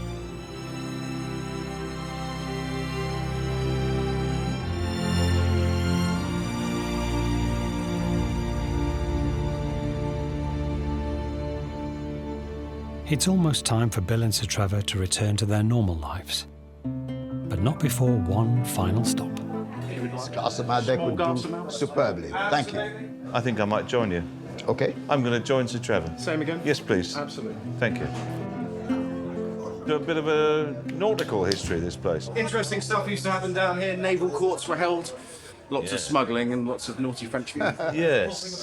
There's always a bit of malfeasance when you get close to the coast, isn't there? Yes, but that's, you know, to be expected. Yeah. At least it's one of these pubs where people don't say, this came from the Armada. Yes. Well, you never know, you see. More glasses, Yeah, a couple more wines up. The whole place has come to the Armada trip. I found the last few days walking with Bill to be absolutely wonderful. Of course, I knew how sumptuously beautiful the English countryside could be, but you don't always get a chance to see it. I've enjoyed every single moment of it. It's been fascinating spending time with you, Sir Trevor. How do you see your legacy, your body of work? Bill, all we've tried to do is to try and make some of these abstruse political subjects accessible to people, you know, people who live here and people who live in some of the wonderful, peaceful, you know, bits of the countryside we've seen. Why should they care? Yeah. That is the trick of what I've tried to do. I do believe there's always something more to be done. There's no kind of end to this journey of exploration and of trying to make things which people hear about but they don't understand a little more accessible to them. That job, I think, continues, and smaller part though I play in it, I would like to continue doing that. Thank you so much for having me. No, you're most welcome. Thank you. I think the theme of these walks was what's the genuine article, the real paintings, sifting the kind of truth from myth. But what is very clear to me after spending a few days with him is that Sir Trevor is the real deal. Cheers, Trev. Cheers again. Hang on a minute. Oh. How are you feeling, Paul? Is it? Well, you know. Is it working? Oh, yeah. I'm just sort of listening to the sounds of the birds and just... This is wonderful. Yeah. I mean, it's so uplifting being in nature, isn't it? Yeah. So when you're looking at a cloud, if you're truly focused on it, everything else has gone. For that moment, you are at one with the cloud, as it were. So this... The clouds we're looking at now. That sort of looks like that, doesn't it? Which is that one here you're pointing out? Or yeah, cumulus, I'm guessing. Cumulus, known as fair weather clouds. Cumulus tend to appear on sunny days. Well, there we are. There you go. Didn't get that wrong, did they? No, it's a big tick for that one. I mean, and were they named by a bloke called Cumulus, some Latin scholar? That is a Latin name, isn't it? If the English had sort of first identified clouds, maybe they say, oh, look, there we are, there's a Reginald Whiteside. Barry Potter. There. Mrs. Miggins and her 3 children. Oh, let's run away and not know where we are going to. Let's go far today and it's all gonna be wonderful. Men of a certain vintage. Now, I'm not usually a proponent of stair lifts in nature, but these stairs are made for it. Are not very good at talking. Yes! In your face! Well, talking about the big personal stuff at any rate. The male will get a load of weed. Weed? Weed, yeah. What, 20 bag? Comedian and nature lover Bill Bailey thinks he may have found a solution. The walking's good for the brain? Apparently. The reason I love rambling, just spending time with another bloke, there's a kind of an intimacy to that. You can talk about anything, everything. You find out sometimes unexpected things about people. I mean, I had my first panic attack at 53. It's a bit of a stormy sea inside, and I quite know how to calm it down. Get to a certain point in life when getting out of bed is something you've got to build up to. He's taking some of our best-loved national treasures Use a 10. On some spectacular country pub walks. I was hoping that this would be less adventurous. Yes. High five. Canned fresh air. Amazing up here, isn't it? Pretty cool, isn't it? The odd pint. Just going to neck it. All right, that, mate. Cheers, Trev. Cheers, Ken. And some good old-fashioned messing about. Oh, it's a little shrine to rambling. Shrine of rambling. Finally get men talking. We were talking about ADHD. It's like having a box of frogs in my head. Standing in a puddle miles from home in the pissing rain. But this will help with your mental health. It will. I can remember when this was all factories.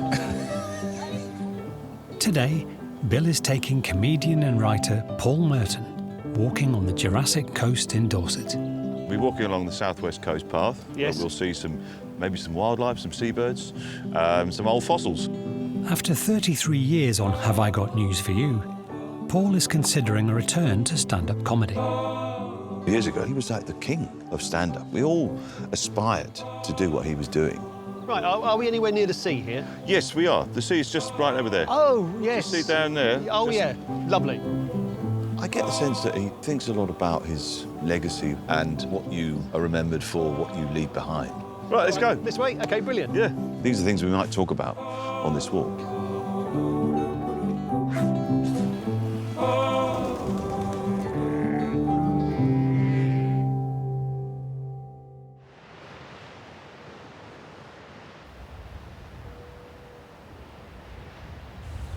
Are you OK with heights? Not or not? No, I don't like heights at all. I'm not very happy being 6'2". I was going to say favour the edge, but don't go too close to it, obviously. Honestly, when I see a sort of cliff top like that, I always have a desire to toss myself off. Yeah, we'll probably not do that. That's general excitement for you. You're excited by the risk. Yeah, exactly. Yes, the adrenaline's got to you.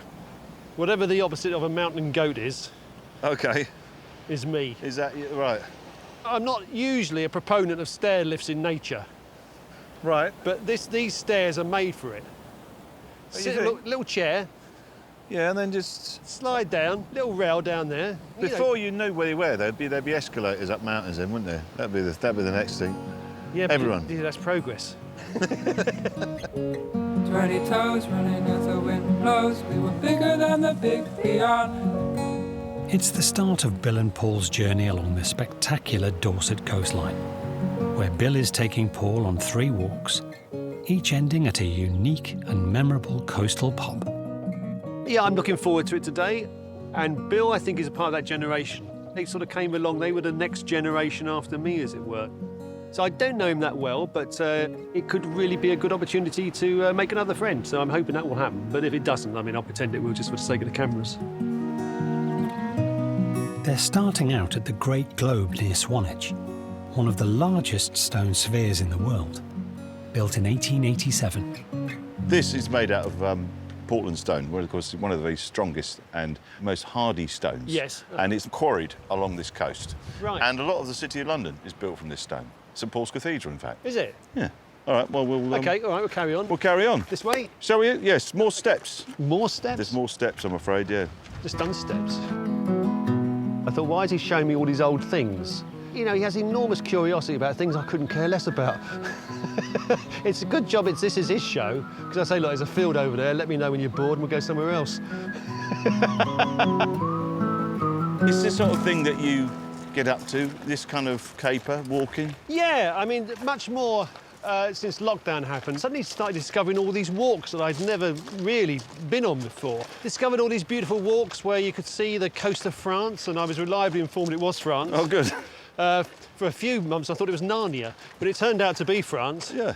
And we try and go for a walk every day. People talk about how good it is for your general mental health and stuff to be in nature. Yeah. And, I mean, when you look at this kind of scenario we got here, this scene here with the, you know, the yachts out there and the Isle of Wight in the distance, it's just, you know, it's very difficult to feel down, isn't it? Yeah. You know, yeah, you feel uplifted by this kind of experience. So, as a Londoner, I never thought I'd be like that. And I've got hope in my hands. Please keep me warm with your love. Bill and Paul's first walk follows the southwest coast path to Anvil Point Lighthouse, providing safe passage to ships since 1881. From there, it's down to Dancing Ledge, a sheltered cove beloved by smugglers, before heading inland to the Square and Compass Pub, famous for having its very own fossil museum. There's beautiful, rugged coastline here, the Jurassic Coast, wonderful sea views, lots of wildlife, lots of seabirds. There's a lot about this path which speaks to the past as well. There's a lot of relics, there's a lot of fossils, and takes in 185 million years of geological history. It's kind of apt in a way because it's very enduring, it's very resilient, much like Paul and myself. Just over here, we might be able to see a few seabirds. Oh, right, yes.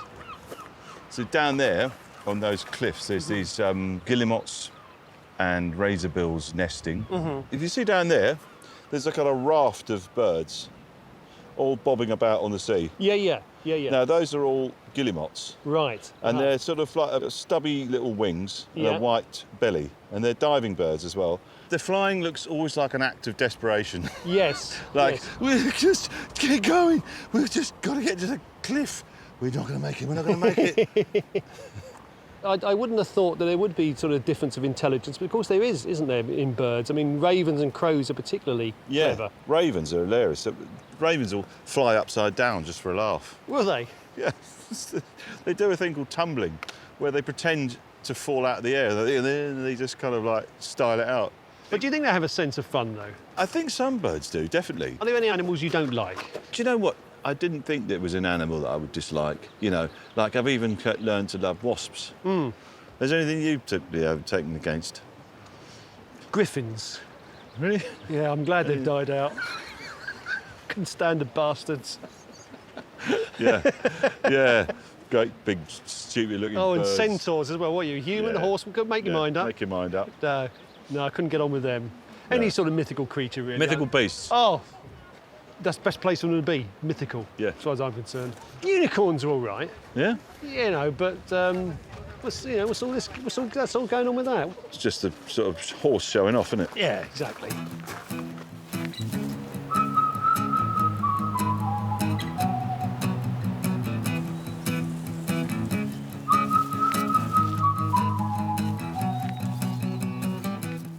This is a great spot.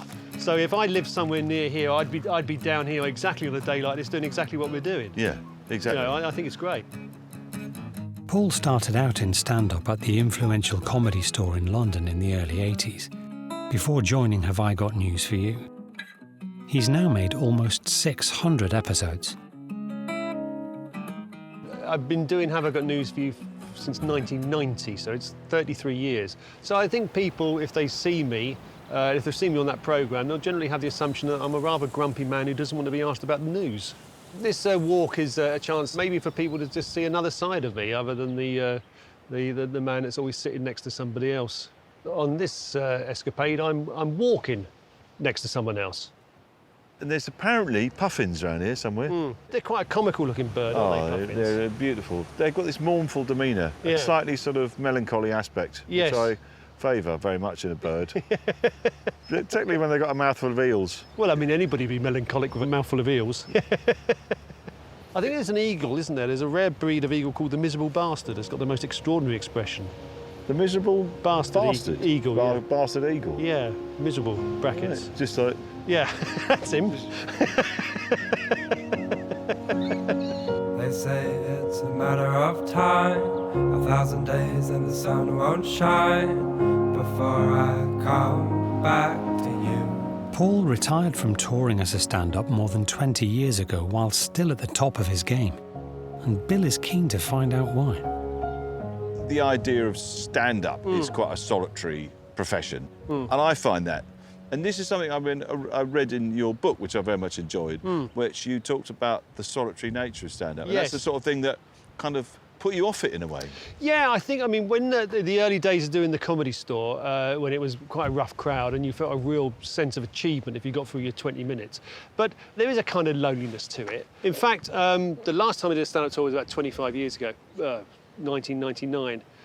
Yeah, doing sort of an hour and a half show with an interval in the middle, sitting in the dressing room at half time, listening to the buzz of the audience, sitting there with a cup of tea. I think this is too much. The sad clown with the tear in his eye. I don't really enjoy this. And I really kind of fell out of love with stand-up. When I saw your stand-up in Edinburgh, all of us were in awe. We loved it. Oh, really? It was brilliant. Recently, Paul's been thinking about making a return to stand-up. But after doing a couple of one-off shows, he's still in two minds. Build is a work in progress. It was fine. I remembered the words and in the order I should remember them, and I thought it was okay. I think, in improvisation there's nothing to worry about because it doesn't exist. With a stand-up show, you're thinking, oh, that bit about Hitler talking in a Birmingham accent. And there is a bit about Hitler talking in a Birmingham accent. Will that work? Will they like that? Nothing can stop the Third Reich. I mean, is that funny? I don't know. We'll find out. I mean, I don't even know if I'm going to do it again at this point. Time for a sharp exit, do you think? Should we crack on?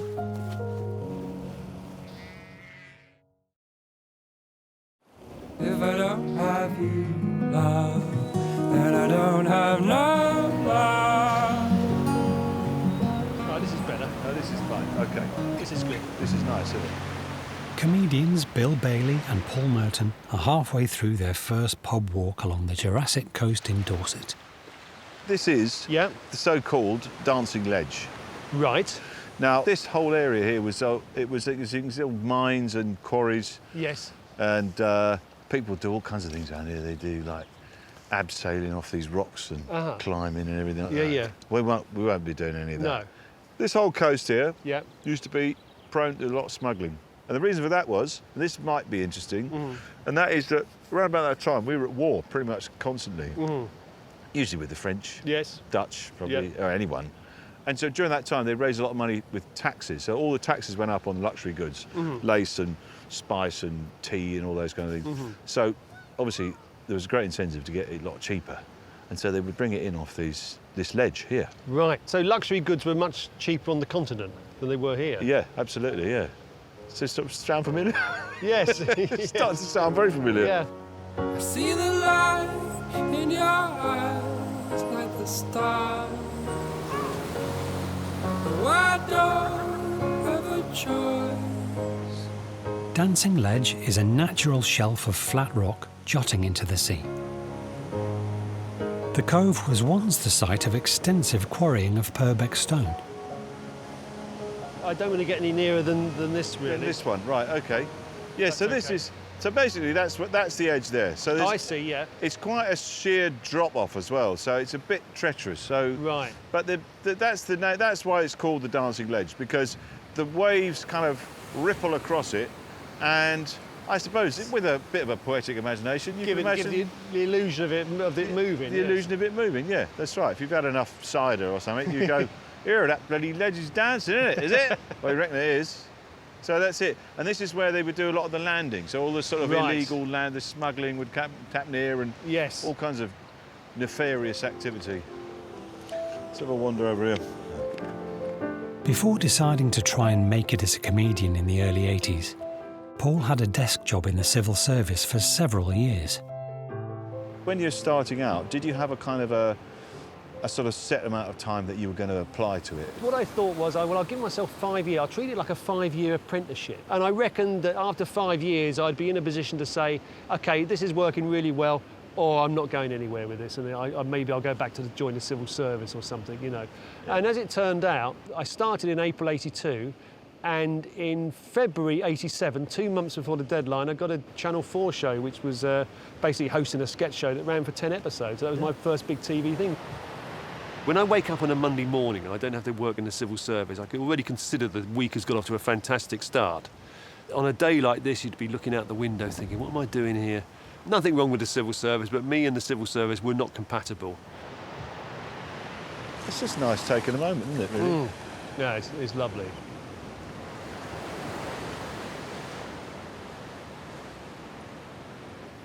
Well, have we had enough of that? Oh, yeah. Fancy the pub? Well, why not? Come on in. I mean, there's only so much beauty you can take. Yeah, exactly.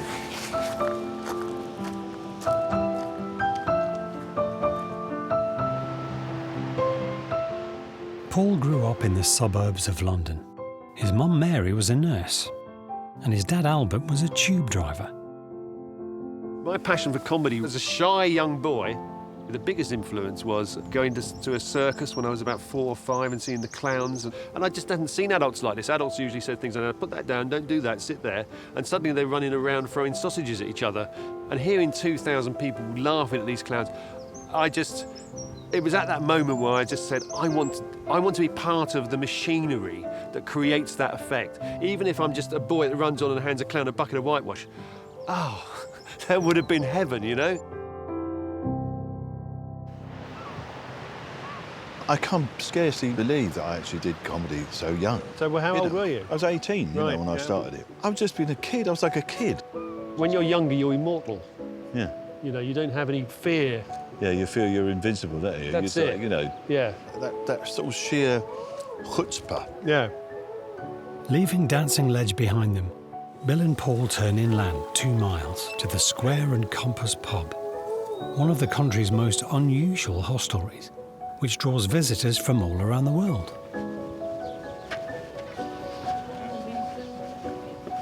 Blimey. He must have been going a hell of a speed when he hit that wall. Yeah, that's right. Yeah, I'm not entirely sure about this, though. The crocodile with the turtle shell, I think that's... Yes. Yeah, so this They is... sell meat pies and pasties here, so I presume this isn't the stock. The pub has amassed a collection of prehistoric exhibits and curios from the local area, some of which date back millions of years. It's a fossil museum and pub. Right, So yes. So this is a combination that just feels so natural. Yes. Yeah. If only Sir David Attenborough presented his programmes half-pissed.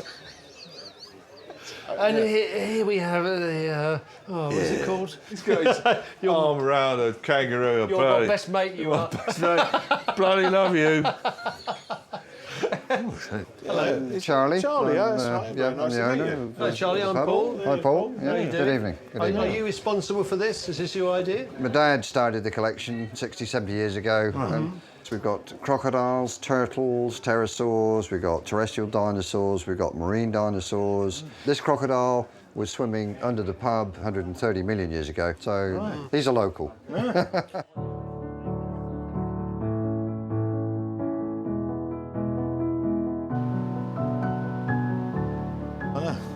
This is a lovely spot, isn't it? I think we're over here. Here we go. All right. Oh, nice. Thanks. Beautiful. Oh, look at that. You like a fork? Oh, yeah, fork, lovely. Civilised. We're not barbarians. I feel like I might pick it up and give it a bite, though. I think so, well, yeah. I think the fork might be ambitious.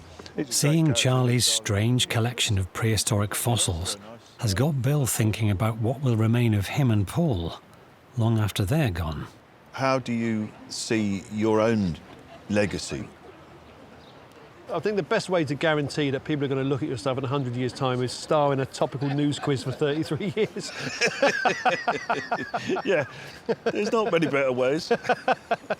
I don't know. It'd be great to think. Did you think that this is how your life would pan out? This is what I hoped for, yeah. The idea that that your hobby is your work, is your job, is your life. Yeah. Well, that is it's one of the secrets of happiness, I think, if you can do what you love and get paid for it. Well, you know, I'm amazed when I think about the things I've done, the places I've been to. If I was working as a live comic and I was doing, 200 gigs a year or something, that would be a measure of success by far. Paul has been married 3 times and has never had kids.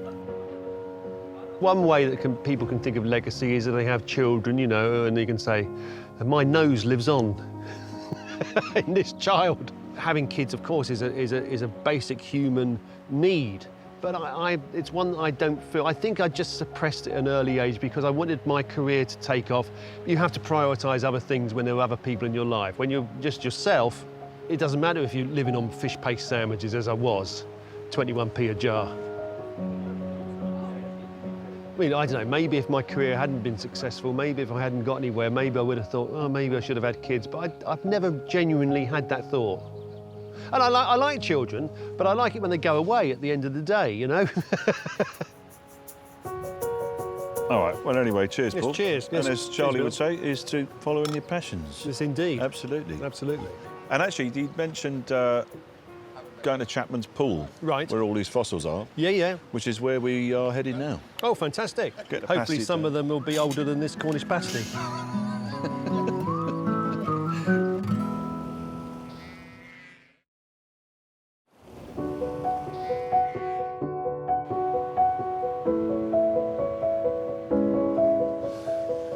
Yeah, I didn't tell you there'd be a mountaineering element to this walk. No, it's good. It's the start of Bill and Paul's second pub walk along the Jurassic coastline. What is this rope attached to? It seems to be attached to a tiny rock that's slowly sliding towards us. Oh, all right. Maybe going backwards is easier than going down forwards. Yes, I think so. Just watch your step, though. This was where Sherpa Merton. It's the last we saw of him. Whoops, hello, it nearly was as well. It nearly was. Just, oh, hello. It's funny, I've just realised I haven't got eyes in the back of my head. What? What a time to find out. Yeah. There we are. Brilliant. Brilliant. Let's go. They say it's a matter of time, 1,000 days and the sun won't shine before I come back to you. Bill and Paul are headed for a remote cove popular with fossil hunters. From there, they'll strike out across the Perbeck Hills, a ridge of chalk downs with views of the Channel, before arriving at the Scott Arms for some much-needed sustenance. No, you can't move for fossils around here. Pub's got fossils in it, there's fossils on the beach. You can't help but be immersed in it. On Charlie's recommendation, we're now going to Chapman's Pool to perhaps see fossils for ourselves and maybe have a little dip in the sea. What I would normally do on a walk, I mean, I'm not... I love gardens, but I don't know the names of different plants and things, you know. So in nature, I wouldn't recognise a larch tree from a plane tree or an oak tree. I'm still struggling to think of the names of trees. I mean, this whole bay, it doesn't look like we're in England now, does it? And this is old England. It is amazing, really, how many beautiful different places there are on this island about. If you were just placed here and you didn't know where you were, maybe England wouldn't be the first place you would think of at all. No, absolutely not. How cold do you think that water is? Do you know, I'm going to find out. Are you? Yeah. What are you going to do? I'm going to have a little... phone I'm somebody? going to have a... Are you going to have a paddle? Just going to phone it in. All right, well, I'll join you then. Will you? Yeah. That's right, in the traditional style. Yeah, the English by the sea. Yeah. Actually, all right, I'll in sympathy, I'll roll up my short trouser legs as well, just so I'm sort of in sympathy. Right, we haven't got a hanky, though, for our heads. No, that's a bit of a shame, isn't it? I know. Letting down the national stereotype. Right, first one to the Yachts of Sissy. Right. No, last one to the Yachts of Sissy. Yeah. That's a better way of doing it. Yeah, exactly. Oh, it's fresh. Yes, it is. Oh, but very refreshing, I've got to say. Yeah, it's nice, actually. Oh, yes. Beautiful. People go on about it, don't they? That walked in cold water immersion. You know, people go in it every day. They swim in. Yeah. They says it sort of shocks the brain into some sort of activity. Realisation that life's taken a strange turn. Yes, exactly. Well, this is where Charlie gets a lot of his fossils. I mean, they just here. They appear on the beach. Yeah. And all of this, you know, this kind of reveals itself. You can see a line going along, sort of a horizontal line going across that. Now that refers to some particular geological. This particular stretch of coast is unique because it has so many layers that are revealed. So it's like 185 million years of geology just revealed. Yes. In this sort of stone.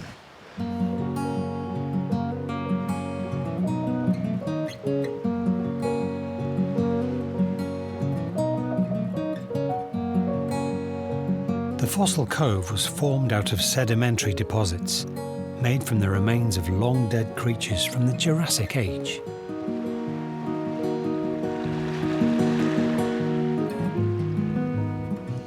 We found something. Yeah. I mean, look at that. Already Blimey. I mean, that's just sitting there on the beach. There you go, look at that. There's a little ammonite there. Oh, yeah, yeah. The imprint of it. God.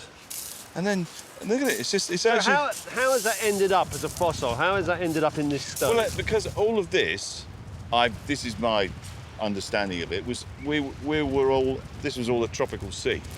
So it was a warm tropical sea full of small crustaceans and small creatures, and they were sort of compressed down. They died and fell to the bottom of the sea, and then compressed down over time, and formed limestone. And now, with sort of changes in the landscape, this gets revealed. Yeah, extraordinary. Amazing, isn't it?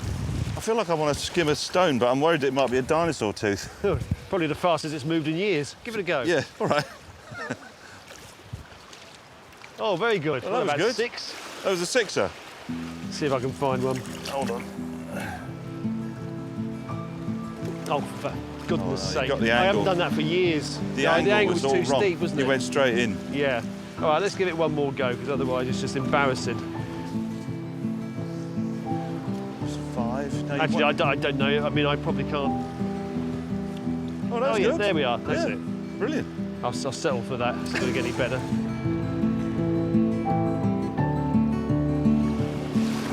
There's people in that boat thinking, oh, they looks like Paul, weren't they? He's drinking a cup of coffee with his trousers up. Please keep me warm with your love. I'm gonna fly to Come inland, as you can see. Yes, yeah. Because the sea is no longer visible. Yeah. That's one of the big clues. Absence of sea. Yeah, that's it. And we're going to stroll up here to our second pub, where we should be having dinner. Bill and Paul are crossing the Perbeck Hills, a chalk escarpment formed around 20 million years ago. So what I thought we'd do, and we're such a sort of place of elevation. Yes. And it's quite relaxing around here. We might just lie down in the buttercup field. Okay, Yeah, well... let's just, we'll go off-piste a little bit. Yeah, absolutely. And I might even break out a blanket. What do you think? Oh, right, yeah, go on then. Steady on. It's steady on We now. are English. I know. It's quite spectacular, isn't it? I mean, it's so uplifting being in nature, isn't it? Yeah, very relaxing. It's a very good way of getting rid of stress. That's just something which is, I suppose it accompanies our profession in a way, doesn't it, I suppose? What would be the moment you'd say would be the most stressful that you can remember? I mean, I would say that undoubtedly was the time that I went to Africa, and I took some. I was prescribed some anti-malarial pills, and the weekly pill was a substance called Lariam. This would be back in 1989, 1990, and I had severe. And if you look it up, it says that you can have severe psychotic episodes, paranoia, and I certainly had the paranoia. The pill really sort of like exacerbated a situation which was already sort of quite fraught, because I was writing every day from 10 in the morning to 10 at night on 2 different shows at the same time. I had my foot constantly on the accelerator, and that wasn't good. It was so bad, I ended up in the Maudsley Psychiatric Hospital. And I was, people were very worried about me. I thought I was being followed around by the Freemasons. I'd hear a record on the radio. I'd say, that next song is going to be about me. I thought I was being observed by builders on a distance building site who were deliberately ignoring me to make me think that they weren't looking at me. You can find when you're in a certain state, you can find any reason to be paranoid about anything. Must have been quite an alarming time, not just for you, but for everyone around you, friends and loved it was, ones. Absolutely. I mean, and it was, psychiatric hospital is not an easy place to get better. When I first went in there was a public phone on the wall before mobile phones. And when I first went in on the Friday, I thought, well, that phone's going to be bugged. I'm not using that. They must think I'm an idiot. Then after a couple of days, you think, well, of course the phone's not bugged. I thought, well, I'll just go and make a call. And just as I went towards the phone, a female patient came around the corner and said, don't touch that phone, it's bugged. So... That's not helping. It's not helping. Paul spent 6 weeks in the Maudsley Psychiatric Hospital. And do you think that whole episode, it changed you at all? It did. It did. And I think it was in a good way. I was on a show where there was a lot of stand-up, doing a lot of stand-up over the course of 10 weeks on Channel 4, and it built up quite a following, and people were recognising me and stuff. And it did get to me a bit, a little bit ego, a little bit swollen-headed. But one summer's in the Maudsley. I mean, you can't walk around in a psychiatric hospital saying, I'm fantastic. And that just made me sort of think that perhaps I don't necessarily want to be in the top, I don't want to be the star necessarily of something I'm going to do. Yeah, maybe I'm just better as part of a team. And so when Have I Got News For You came along, which was within a month and a half of coming out of the Maudsley Hospital, I said, that sounds like something I'd want to do. So yeah, I think it did change me. It just sort of made me less egotistical, I think. Success is also about not working all the time. Success is about being somewhere like this. You know, we are lying in countryside, we're looking at clouds, it's incredibly peaceful. This is really important as well as a career, and if it's all career, you know, you may not be doing it right.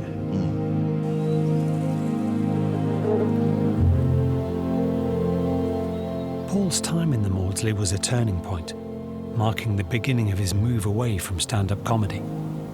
But I think there is a stigma still about mental illness and mental health, and it can happen to anybody. Anybody could be prone to it. When you talk about it, when you share it with somebody that you can trust, it relieves the burden of it. People do sometimes blame themselves. They feel ashamed about it in a way where if you sprained your wrist, you wouldn't feel ashamed about spraining your wrist. But of course, the mental health stuff, particularly amongst men, I think, is a sort of feeling that you have to be stronger than that. You have to overcome that. You can't be, it's a weakness. And it isn't a weakness, it's a condition. It's something that can happen to anybody and you can recover from it. But I think it's important not to feel ashamed about it. The Scott Arms in Kingston is an historic stone-built pub with views across to nearby Corfe Castle, where Bill and Paul will be visiting tomorrow. So, here we are. This is it. Ah, lovely. The Scott Arms, our pub for the evening. Hello. Oh, greetings. How are you doing? All right? Well, How are you? Nice to see you. Bill? Bill, Simon, landlord here. Hi, Paul. Simon. Hi, I'm Paul. Hello. How you doing? Yes, that's right. We recognise you as well. Yeah. Do you like a drink? Do you know what? I would. Yeah. Do you like a local ale? What do you fancy? Cider? I'll have a Guinness, please. Guinness? Yeah. And what about ciders? Cider, well, this is very local. The farm next door. Is it? Yeah, it's just halfway down the hill. Turn right. That is a local beer. That is very local, isn't it? Well, I think I'll try that then, please. While the cider could not be more local, the cuisine originates from more distant shores. It's right here. Hello. Hi. Hi. Very nice Nikki. to meet you. Hi, Bill. I'm Nikki. Hi, Nikki. This is Paul. Hi, Nikki. Hi, Paul. What a beautiful spot as well. Yeah, very, very wonderful. This is Lillian. Yeah. amazing. Yeah. We've heard there's a bit of spicy food on option. Yeah. What is that? It's a Caribbean food from Jamaica. It's very, very, very popular. Yeah, I bet, Love because it. I bet there aren't many jerk shacks around here. Not very many, and not very many authentic. Right. A little bit of Kingston in A little Kingston. bit of Kingston to Kingston. Yeah, That's right.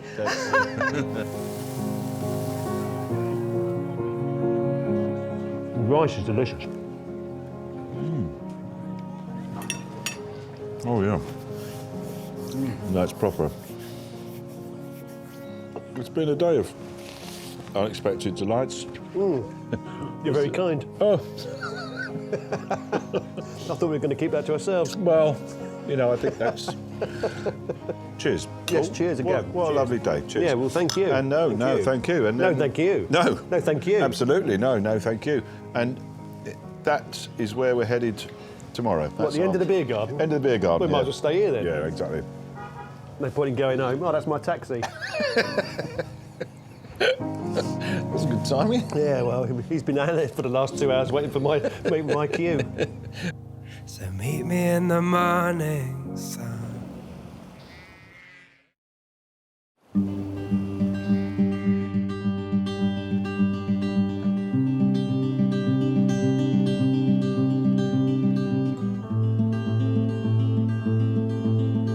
It's Bill and Paul's final pub walk, exploring ancient fossils and relics along the Dorset coast. Getting a little bit steep. Yes, this is where a lot of the armies would have fuck given this. off. Oh, no. You needn't have built the castle, mate. Yeah. This is doing us in. Oh. They're visiting the 11th century Corfe Castle, scene of 2 famous sieges during the Civil War. Here, Roundheads battled to overthrow the royalist stronghold, then owned by Sir Jonathan Banks. With her husband away fighting, attempts to repel the onslaught were led by his formidable wife, Lady Mary Banks. He was in London fighting another battle. All right. And he left the castle, with his wife in charge, and said, there might be a siege while I'm away. Could you look after that? Yeah. I might be late home for dinner. Yeah, yeah. Apart from this huge building, what's the line of defence of the people in the castle? Are they chucking things out? Yes.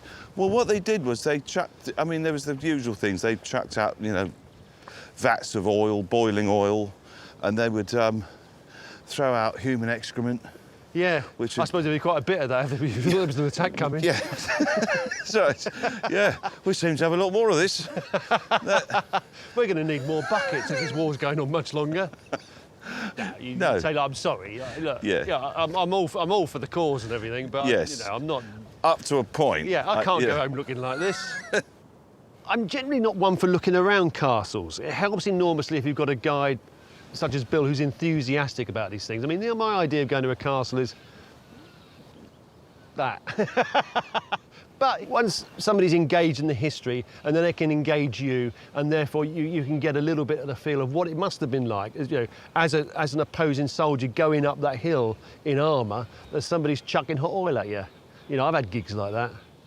I'm very impressed with his wife, Mary Banks. Yes. And I think that's something that, as men, we rely on hugely. I certainly do. They always say that, behind every great man, there's a woman boiling oil. With a woman with a big vat of oil. Yeah. You look at something like this and it's like the Banks family legacy. This is what they left behind. It's astonishing that it just shows you how robustly this thing was built. This is the sort of last redoubt, almost like the Alamo. Right. So, if the castle walls get breached, you all pile up here. Right, OK, yes. Do you have that in your house, like a panic room? Where you keep all your train... The whole house is a panic room, really. As soon as I walk in, I'm in a state of anxiety. Just shut the door. Yeah, that's it. That's me done. Right. So it's a panic house, is what you're saying? Yeah, it's a panic house. Oh, I see. No, I've never... A bolt hole. Never thought of getting one of them. No. During his time with Bill in Dorset, Paul has been reflecting on his life and career, and he's veering towards the idea of doing one more stand-up gig, which he'll film for posterity. Why are you going back into doing stand-up then? I suppose it is a slight legacy thing, or no more than slight, I suppose. Lots of people have no idea I ever did it, because I sort of stopped more or less around about the end of the 80s. And there isn't much footage of me doing it, and I suppose I do sort of, maybe when the obits are being put together, they can show a bit of me doing stand-up rather than sitting puzzled behind a desk wondering why I'm being asked questions about Michael Gove. Maybe it's more sort of just to tell people or show people that I used to do it. Bill's asked me about legacy and what you leave behind and stuff, and I think that perhaps people don't remember me or think of me as doing stand-up comedy. Maybe that's partly the reason why I should do it again, is to sort of remind people or tell people for the first time, or have some kind of, leave some kind of legacy behind, perhaps. We've got a little bit more of the walk to do. Sure. Obviously, we should end up at the pub. It seems like an appropriate place to take a moment, and I thought we should mark the moment in the traditional style with a photograph. I've got one of these. Oh. Now, this is, it's a Kodak camera. Yes. A comedian like Peter Cook, people in their 20s have never heard of Peter Cook because there isn't a great deal of footage of him. He died about nearly 30 years ago, but he was an incredibly influential comedian of his day. So, if we take a picture... Yeah, OK. Like this. Right, OK, here we go. So maybe that's part of the reason why I want to do a stand-up show and have it filmed. And if I do it again, I'll do this one show, and then that'll be it. I won't go, oh, I'm back doing stand-up. No, it'll be a one-off. The picture's not going to come out of that, is it? Can't do. Or can it? Oh, look at that. Oh, that's extraordinary. Oh, that's fantastic. That is a look of two blokes baffled by technology. Yes. Look at that. Wow. That is amazing. From the ruins of Corfe Castle, Bill and Paul head over Corfe Common, a sandstone ridge to the south, and home to an abundance of wildlife, including horses. Before they reach their final pub, the Bank's Arms, named after Lady Mary's family.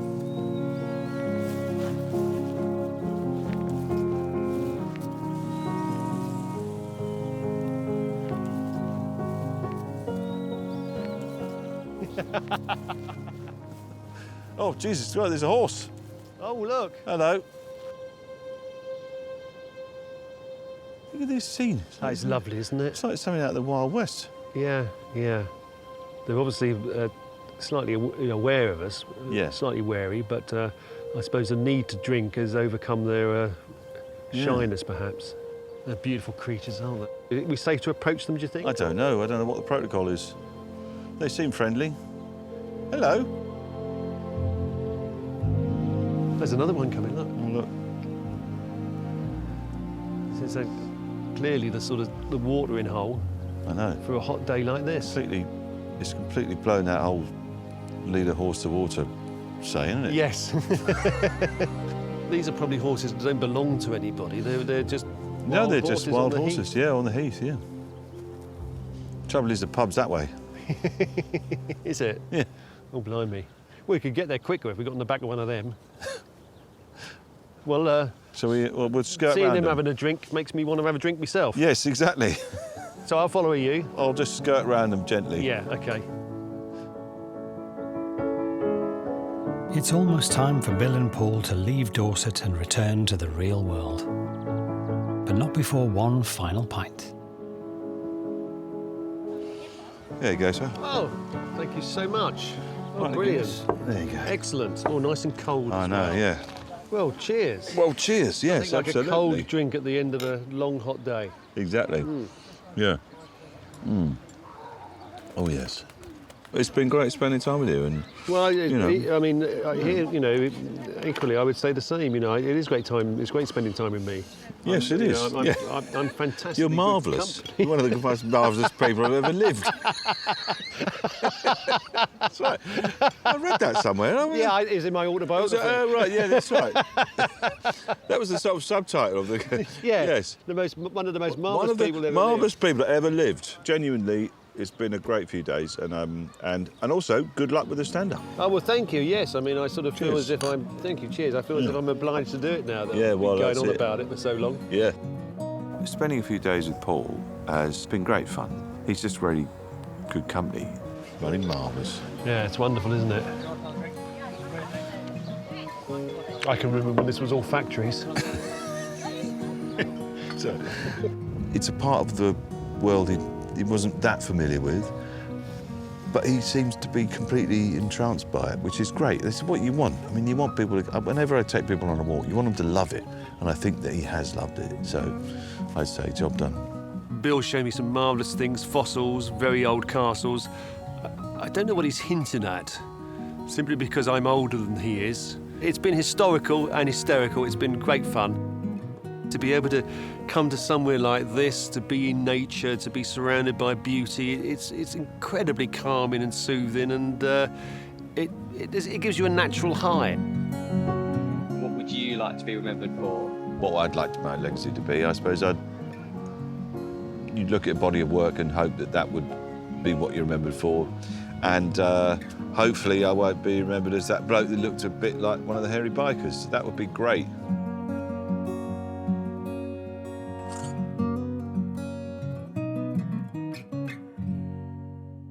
Do you know about Bez and his bees? No. So Bez is a big beekeeper. I wouldn't have had Bez down as a beekeeper. Yeah. He's been doing it for years now. But when he first got an hive, he had it on the roof of the Arndale Centre in Manchester, right?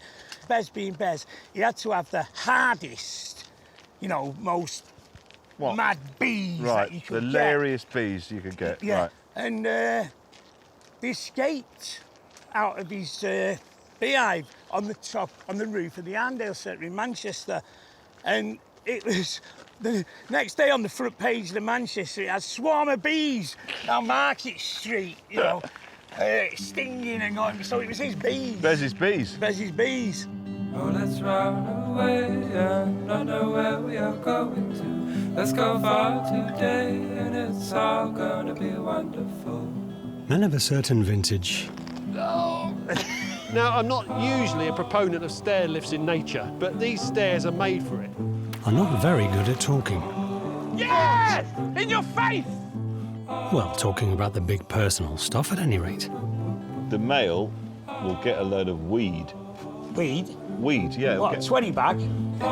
Comedian and nature lover Bill Bailey thinks he may have found a solution.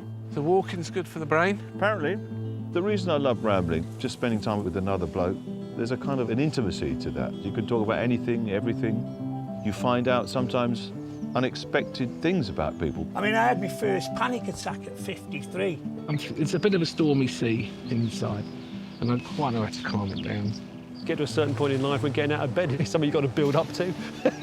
He's taking some of our best-loved national treasures.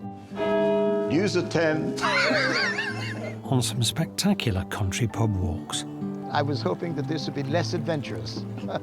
Yes. High five. Can fresh air. Amazing up here, isn't it? Pretty cool, isn't it? The odd pint.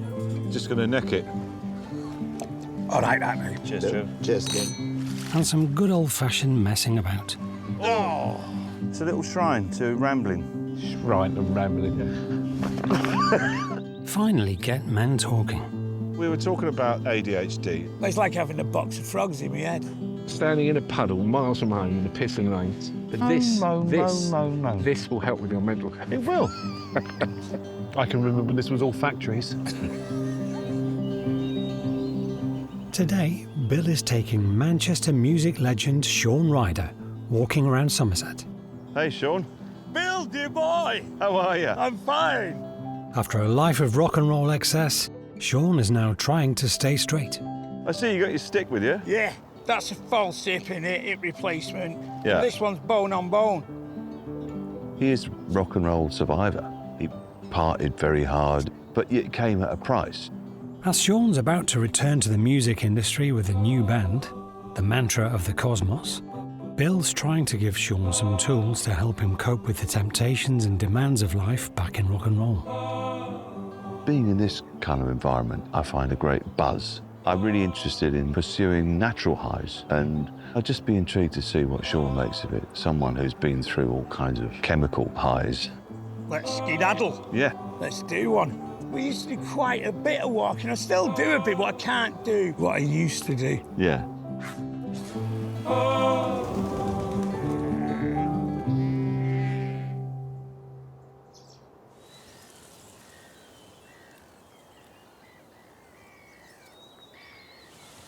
What's your memories of childhood? I mean, what was it Mine like? was pretty good, you know. Lots of adventures. Yeah. In the front of our house, we had a railway. We had the railway and we had the sewerage works. Yeah. Right? So we'd play on the train track, stopping the trains, getting chased off the railway police. When they chased us, we'd hide in the sewerage works. The only thing that a body can't digest is tomato seeds, right? So in all these tunnels in the sewerage works, it's like a big arsehole with piles, right? You've got all these tomatoes growing. So we used to get the tomatoes, you know, and go and sell them. Probably one of the very, very first organic tomato salesmen. Absolutely, yeah. In my hand, please give me one. It's the start of Bill and Shaun's ramble through Somerset, where Bill is hoping 3 gentle pub walks might offer Shaun a different type of high from those of his rock and roll heyday. Me and Bill are going for a walk and looking at some birds. You know, I've never been bird watching, so I'm very excited. Just enjoying the countryside and having a bit of a natter, you know. He's taken a lot of drugs, and he's been into rehab, and he's struggled with addiction, and might not even be here. let's be honest, he might not have made it through it. And now those days are gone. You want to try different things. These are the kind of things that you can find you get a buzz off, but it's a more sustainable buzz. Bloody nice day for it, isn't it? I tell you what, you're not wrong there, sir. This whole area is called the Avalon Marshes. What's that river? Is that a river? These are old waterways. There's Ah. masses of these, hundreds of these around the whole thing, because this whole area used to be underwater, right? It was a huge sea. It was an inland sea. Wow. And so what happened was, you know, How long ago was that? 5,000 years ago, and then the Romans drained it all when they came here. This whole area is just a fantastic wetland. It's just brilliant for wildlife. Yeah. You know, birds, otters, whatever. Butterflies, bees, insects. It's just a haven for it all. Bill and Shaun's first walk is through the Avalon Marshes, a magical wetland brimming with wildlife. They'll stop to do some bird spotting at the Ham Wall Nature Reserve before heading off to the town of Glastonbury and the Georgian Pilgrims Pub, where Henry VIII is said to have once stayed.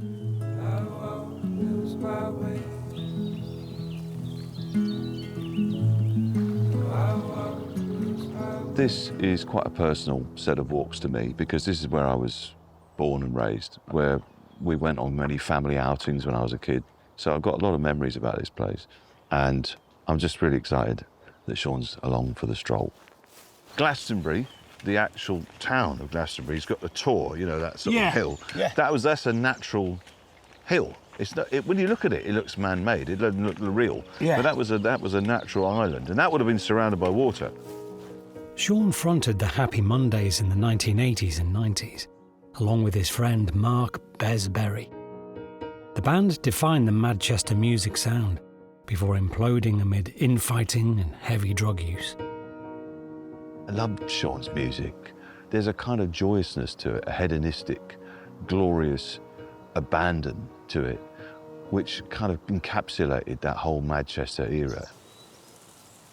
I always think of Glastonbury as being a kind of the festival now. It's a bit of a big deal, isn't it, I suppose, even now. Yeah. You know, everyone wants to play there. Yeah. You know, you played there a couple of times, a few times. Yeah. I mean, we headlined there in the early 90s. Yeah. What was it like, though, headlining? Well, to be honest, Bill, I was completely off my face. I spent one Glastonbury in where all the luggage is on the tour bus. Yeah. Yeah, just away from the band, doing drugs. In the luggage compartment? Yeah, in the luggage compartment, yeah. Back in the day, my lifestyle was insane. I mean, I was completely off my tits most of the time when playing at Glastonbury. And so I can remember the 1960s better than the 90s. What's your current state of all your health as well? Apart from being a mad drug fiend back in the day, I'd never had anything wrong with me. Yeah. You know, and then I get to my late 40s and all these things start going wrong, and basically it's because my thyroid broke down. I mean, your thyroid makes everything work, really. I stopped producing testosterone, which, basically makes a man a man. Just makes you fat and slow and messes with, your hair and everything. Oh, I forgot some of my ailments. I've got 2 non-malignant growths the size of peas in my testicles. So it's like having wisdom teeth toothache in your bollocks. I'm on more drugs now than ever in the 80s and 90s. Right. You know. It's the thing, isn't it? 50s. When you get to that age... Dangerous. With blokes, it's kind of... It's almost like the payback decade, isn't it? Yes. It's like, it's like life saying, yeah, I've got a few bills here that you haven't paid. Yes. You've been running up a bit of a tab up to now, and we've come to collect,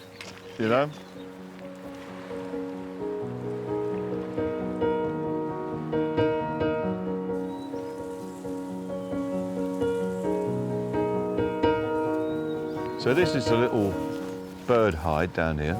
It's got a good view. What do you call them? Hives? A hide. Hide. A hide. Yeah. God, how peaceful does that look? I know, it's lovely, How isn't it? calming. Yeah. I've got a couple of pairs of binoculars in here. Oh. There, you take them. you go. There, you take them. Oh, what the hell is that? Don't know what we can see out here, but what are you looking for? What are you looking at? Trees. Yeah, there's a lot of them. Yeah. Do you know what? I can actually see better when I keep one eye shut. Why is that? Taking Shaun Ryder bird watching is already one of life's great pleasures. And this is... I can hear it. And there's lots of signs up saying, when approaching the hide, be very quiet. Can hear him, like, from the car park.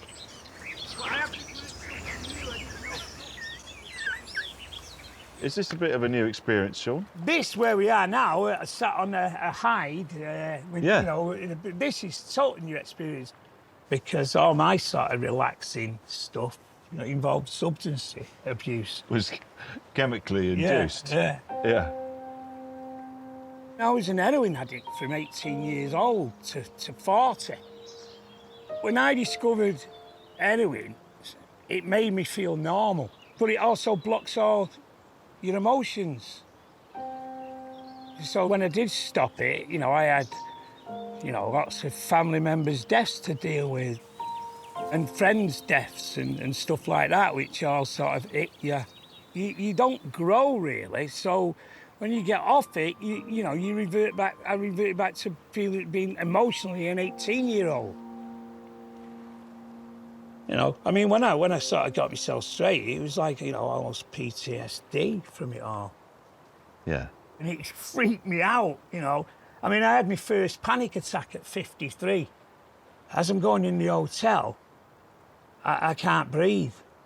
And I managed to get up to my room and I think I'm dying and I can't breathe. It was my first panic attack. If I'd have had one of them at 20 years old or 20, I wouldn't have had a career. I'd have probably never come out from under my bed. Yeah. Absolutely debilitating. Yeah. You know, I'd have probably laughed at somebody having a panic attack, you know, oh, go on, man up. Yeah.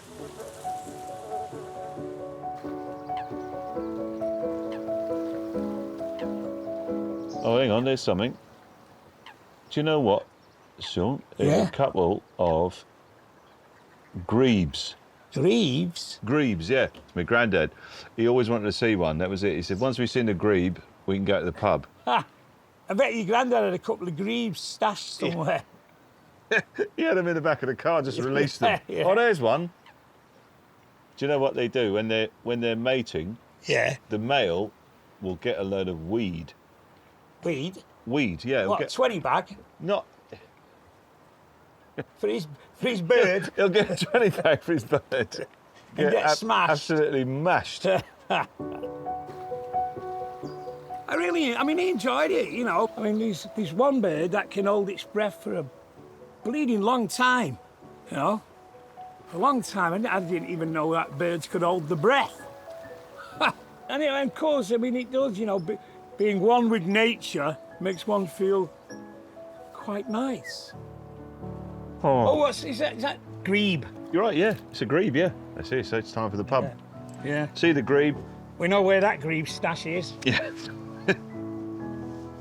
Hey, off to the pub. Can't beat them, join them. The Tetley Bitter men. Would you have had that advert? Yeah, I Do you remember remember when that. the old big beer-belly geezers and Tetley Bitter men I remember that. walked off to the pub?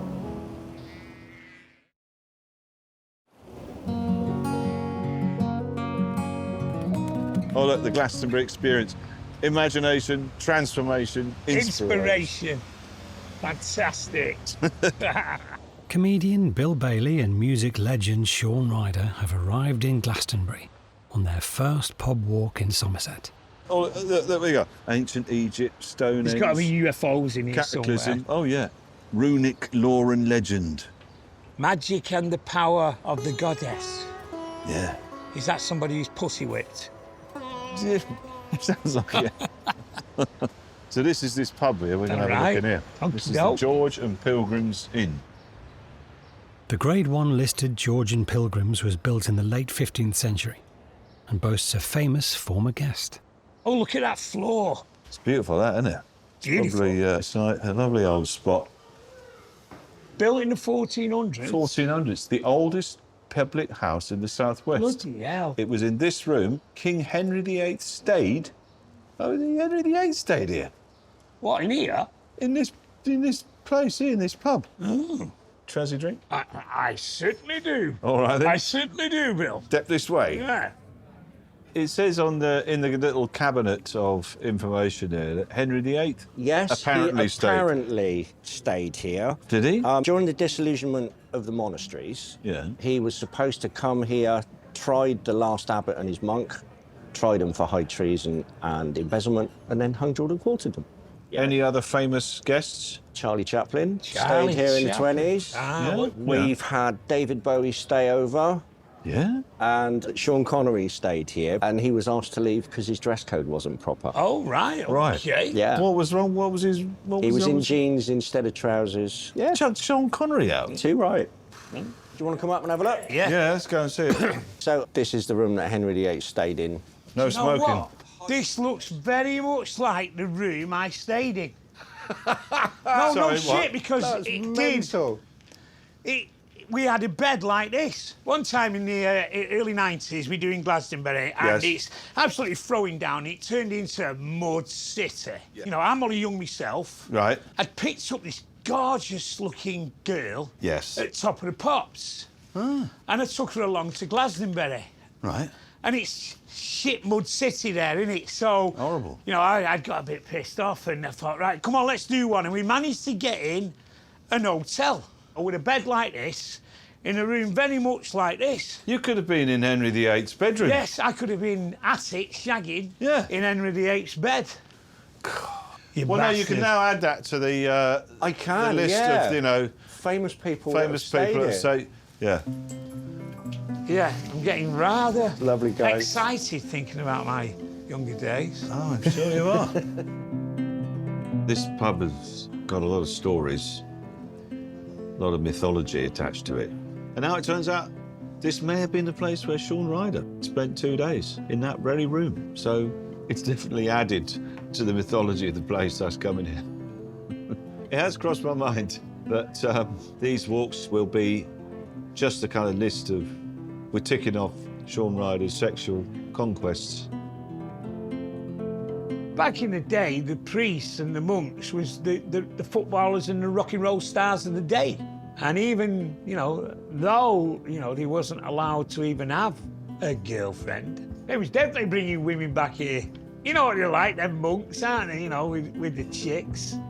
Cheers, anyway. Cheers. Cheers, Bill. John. Good on you. Thanks for Aye. coming along.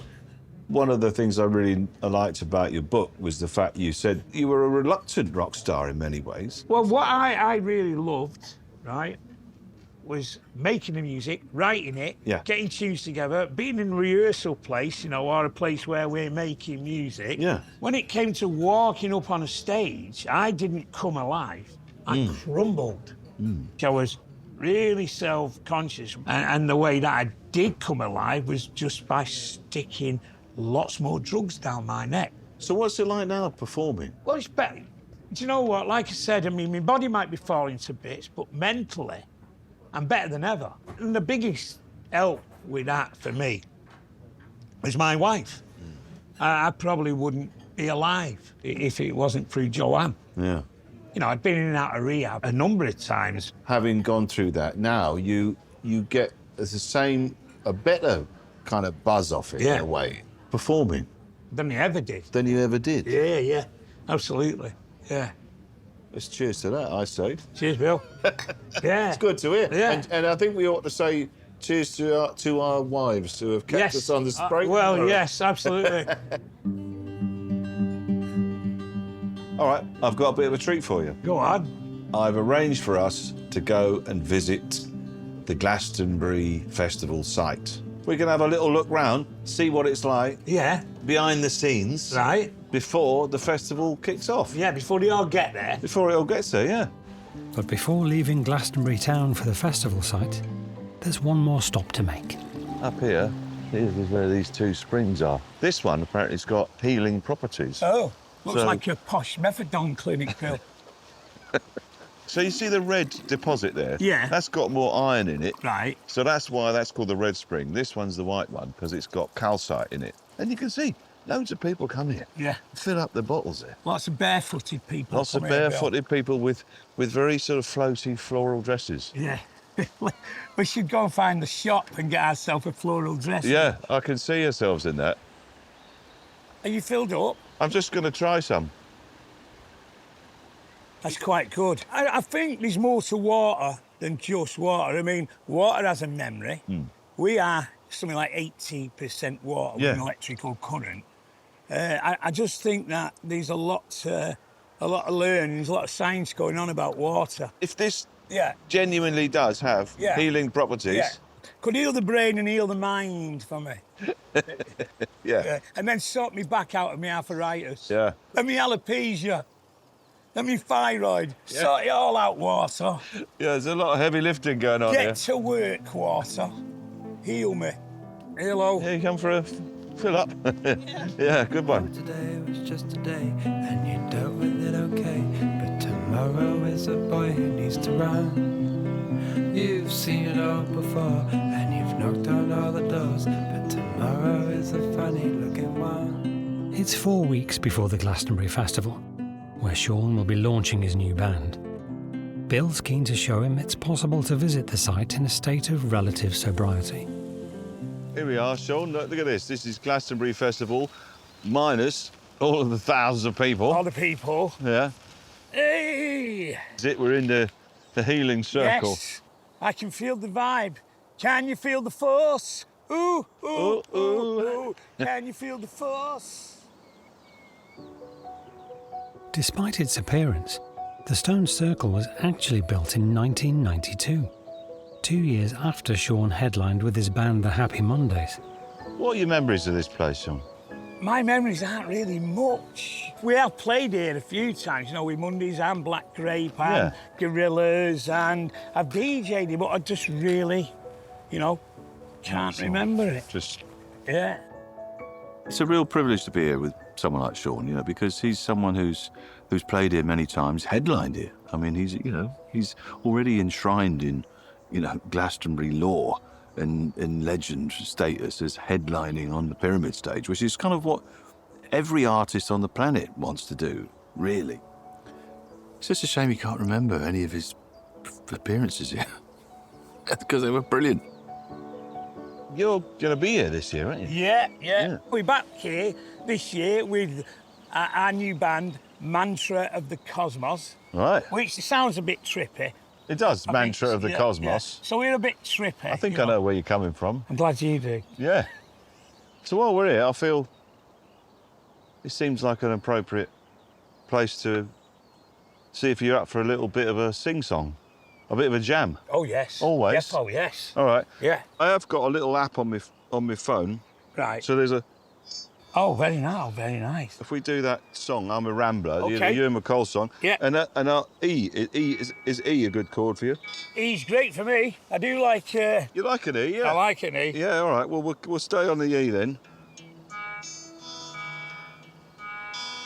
I've been over Snowdon, I've slept upon Crowdon, I've camped by the Waystone as well.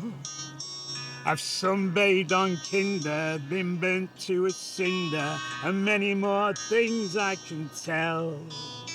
My rucksack is up in my pillow, the heather is up in my bed, and sooner than part from the mountains, I think I would rather be dead.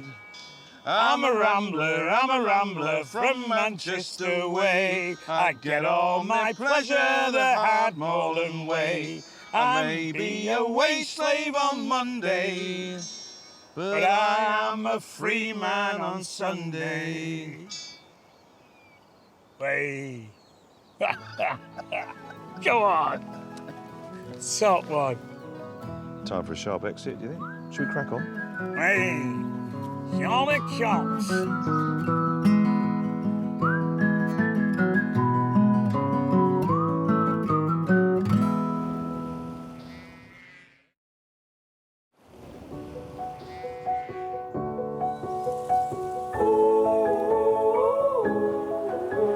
This is Chew Valley Lake. We're still on your manor, Bill, aren't we? This is all my manor, yeah. And this is where we used to come on family outings when I was a kid. Right.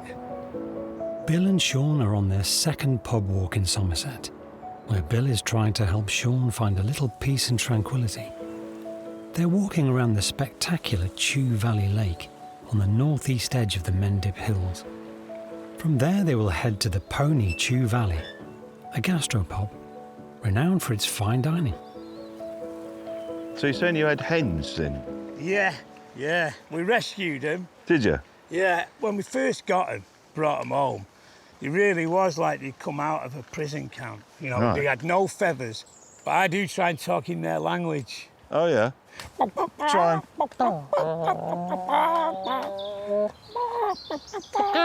Yes. All right? Yeah.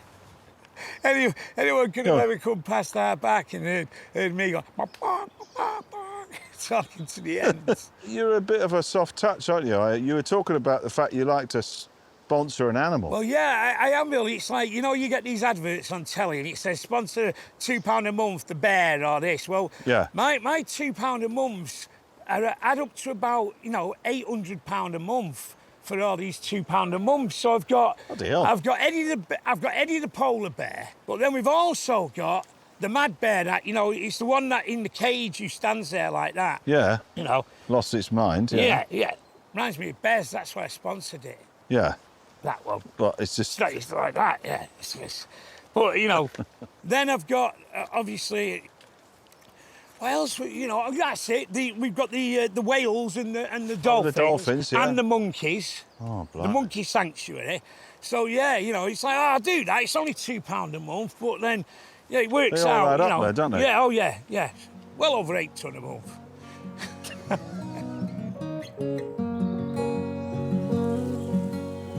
You see, over there, Shaun, there's a nice little bench. Yes.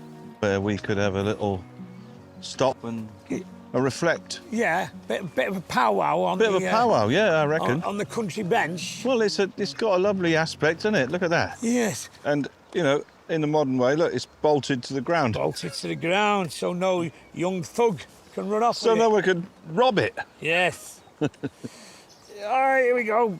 Yeah. Park them bottoms. Park yourself here. All right. What I do in these walks, I often sketch something. Ah. Yeah, I got a bit of paper here. Yeah.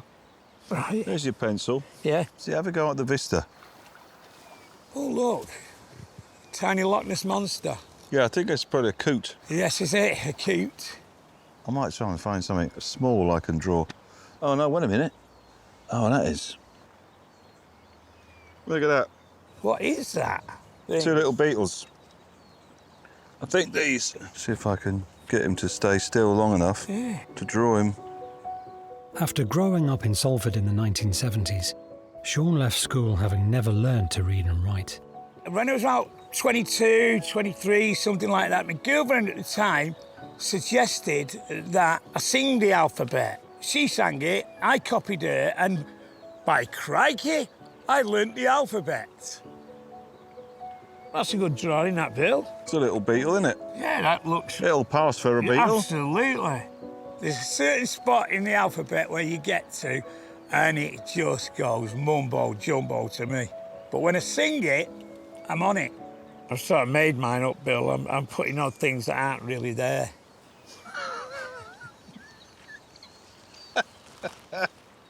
That was like one of them... Coots. Yeah, but it's got ears. Yeah, it's got horns. And it... Where'd you... Don't give up me day job. Hey, look, a grebe. Yeah. Looks like one to me anyway. It's time for the pub, Time isn't for it? the pub, yeah. Come on in. Right, there we go. It has a bit of a calming influence, yeah, you know, having a bit of a draw and that, yeah. Bill's a very good artist, I can see that. On the other hand, I would be described as abstract shite. When I'm happy, nothing's going to stop me. I'm making my way home. I'm making my way. The 200-year-old Pony Chew Valley pub and restaurant was awarded a Michelin star in 2011. Bill's keen to see if Shaun can experience a gastronomic high from sampling its fine dining. Cheers, Shaun. Cheers, Bill. Good health. Yes, good health. Well-deserved G&T. I think so. I brought you to this pub, Shaun, because this place is all about the food. Having decent grub is what keeps you going, isn't it? I mean, it's the food, isn't it? I didn't eat for 20 years. Yeah. You know, when I had the habit, I just didn't eat, and food didn't mean anything. Yeah. If I needed something to eat, or you know, go in a service station or a garage, a pie, an Hollands pie. Boom. Yeah. You know, that'd do me, because you just didn't feel hungry. Yeah. But now I do like my food. Yeah.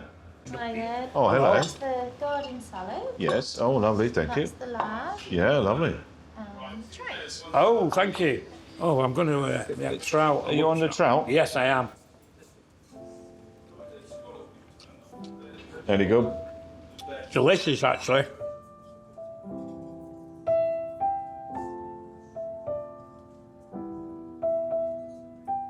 You get a real pleasure from food, you know, I think now. Well, rather than it just being, it's like something that you have, you know, it used to be just to kind of keep you going. Yeah. You know, you kind of, I really like appreciate it. Yeah, I mean, I really do. Savour it. Oh, now. Yeah. Yeah.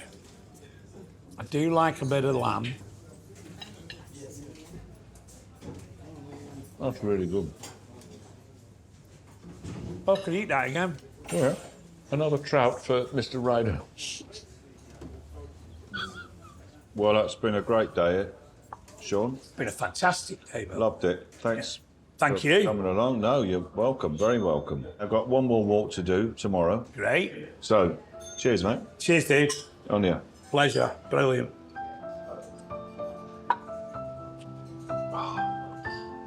These chops are bloody great. Pretty good. Oh, yeah.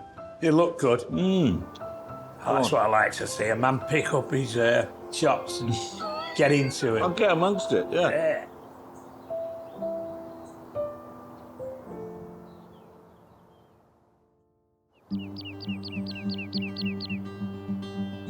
Today, Shaun, we're going to go through a bit of very traditional Somerset countryside. Right. We're going to go through some fruit orchards. Fruit orchard. Yes, because this is cider country. Cider country. This is Wurzel country. Wurzel country. They were cider drinkers, weren't they? They were. So, you fit? Yeah, I am, yeah. Come on.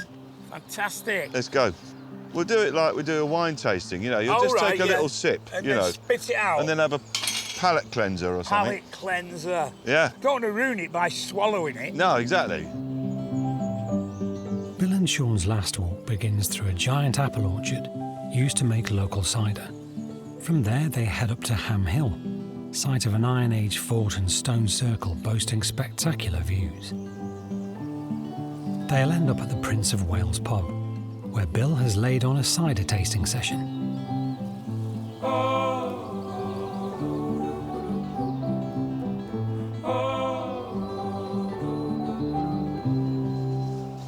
This is all apple blossom. Aha. And in Japan, Mount Fuji, which I'm sure you know. We know, yeah, yes. 'cause The Rock Festival, the Rock Fuji Festival, Rock. Fuji Rocks.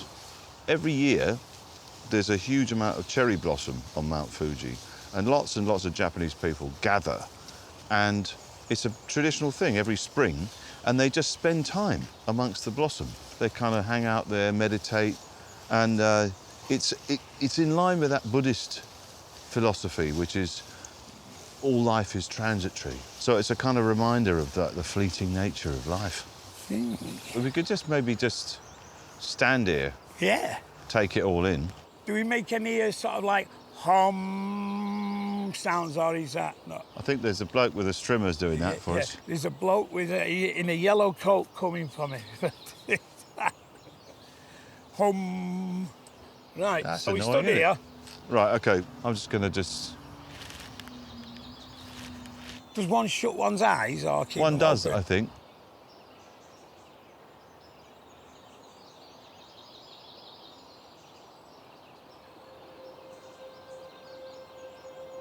Now, you see, I could really easily fall asleep here now. Tranquil vibes in the area.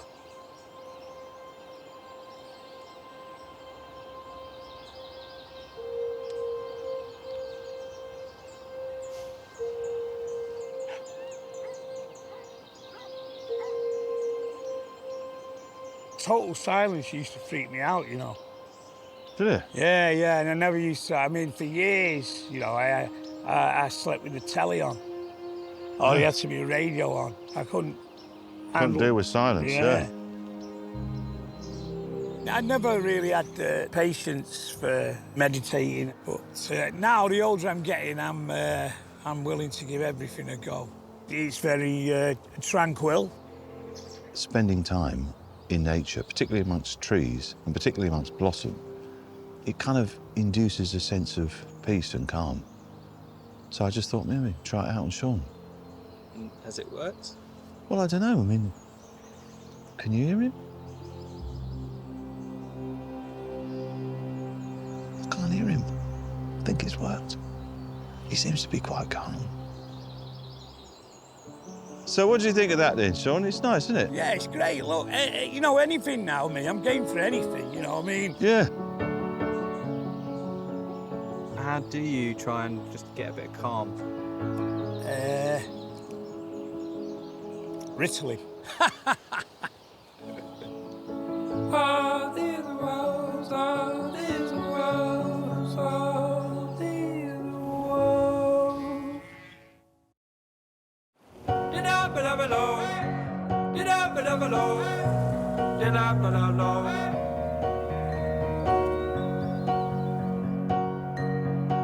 So this is our last walk, Shaun? It is, yes. Yeah. Aye. Not ever. No, I hope not. Bill and Shaun are halfway through their final pub walk in Somerset. This is Ham Hill Country Park, and this whole area is an old Iron Age fort going back, well, I don't know, Neolithic times. An Iron Age fort? Iron Age fort. You'll see it. When it becomes clear, it's kind of like a fortification. There's lots of layers to it. It's like a castle, really. Right. It's a giant castle made out of earthworks. There's some cracking views, I think. I do like a good view, you know. Yeah. Ham Hill is an Iron Age hill fort dating back to the 7th century BC, although the stone circle is a more recent addition. Oh, look, I see big stones. They're very impressive. No, they are, aren't they? Yeah, no, these I'm going to have to touch one of these. Yeah. You're a big bastard, aren't you, mate? Yeah, he is, isn't he? So I feel if I can feel some energy in the middle of it all. Yeah. Oh, aye. Sort of place you'd feel that on a certain night you'd want to get naked, dance about. With a flute. Yeah. And a long flowing white dress. Yeah. We've not got any stone circles in Salford yet, but I might suggest some to the council. Maybe have a word. But where would you put it? That's the only thing that's... right on the roundabout near Salford Precinct. Yeah? Yeah.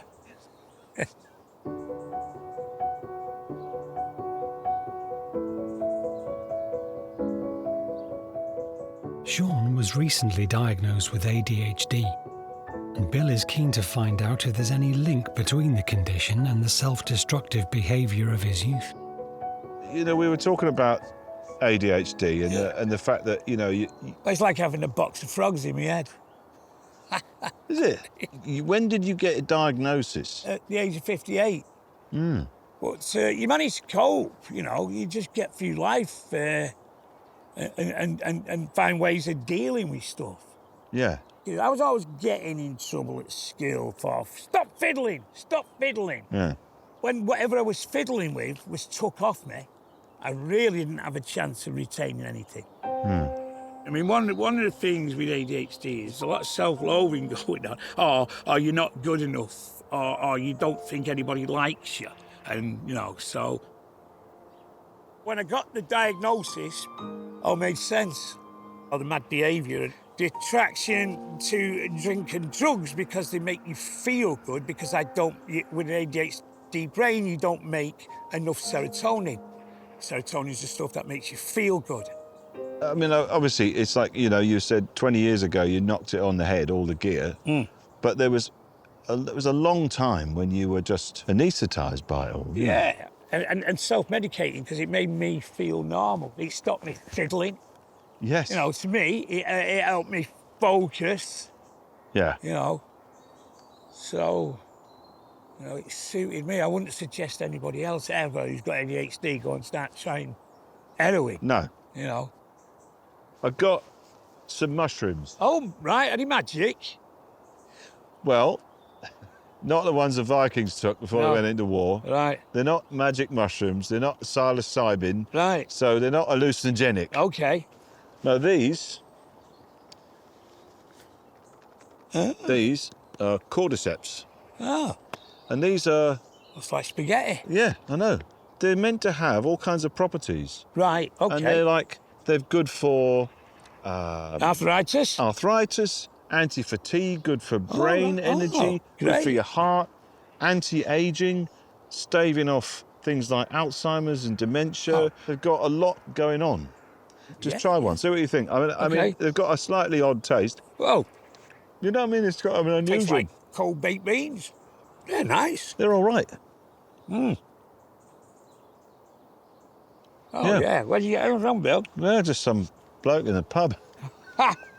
Yeah, his name was Mad Frank. Mad Frank's mushrooms.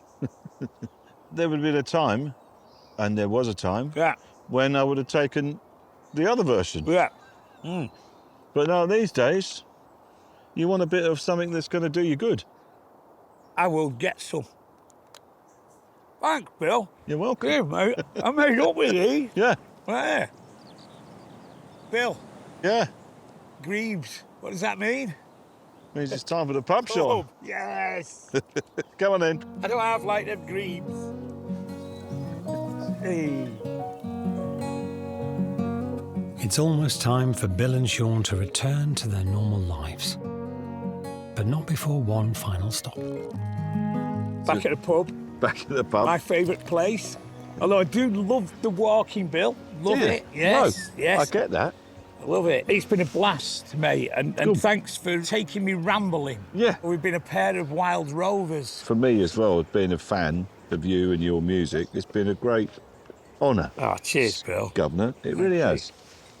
Bless Nice you for one, that. mate. Nice it really has. Oh, hello, here we are. Here we are, look at this, look. Now, what have we got? That one is Thatcher's Haze. This one is Ashton Press. You've got a cherry. Yeah. And this one also is a rhubarb one. Rhubarb? But this one here, What's that? that's 3 miles down the road. Right. Real local cider. Harry's. Yeah, well, pick one, Shaun. Go on, take one. Pick one. Go on. I'm going to have this one. Cheers. Thanks very much. All right. I'll leave Cheers. it to it, guys. Thank you very much. All right, Good on no you. worries. All right. And what? How do we do this, Bill? Do we swill it like wine? I think we just sip it a little bit and then we try another one. All right. It's been really great getting to know Shaun, hanging out with him, hearing his stories. It's very apparent that he is just an open book. He's willing to talk about everything and anything. It's quite unusual amongst blokes, I think, to be that open. What are you getting? What are you feeling? What's it saying? That's great, that. Yeah? Yeah, I like that. Okay, all right. We'll Like that. Put that one, and we'll go round one. Right. Right, okay, now, here's the next one. Oh, go on, I'm going to try that. Try that one then.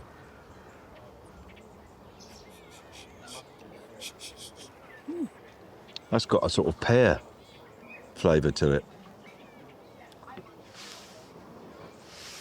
What are you getting? Looks a bit... Damn, that's quite nice as well. Is it? Yeah. And, you know, it could be a Haribo flavour, that.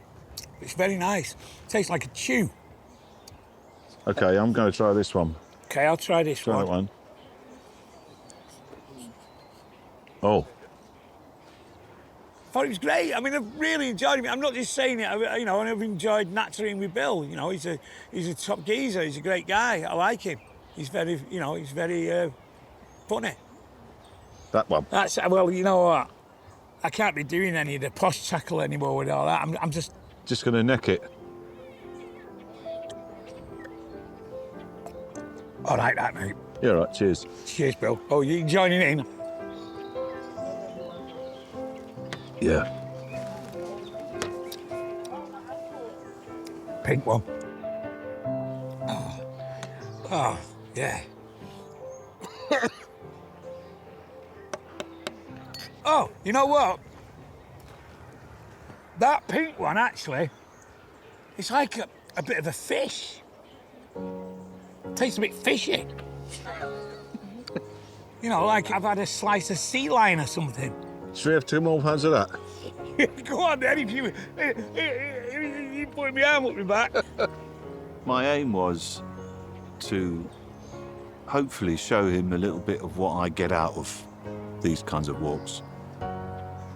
Being in nature, being in the outdoors, finding a bit of peace and calm and a bit of tranquility. And I really think that he's got something out of it.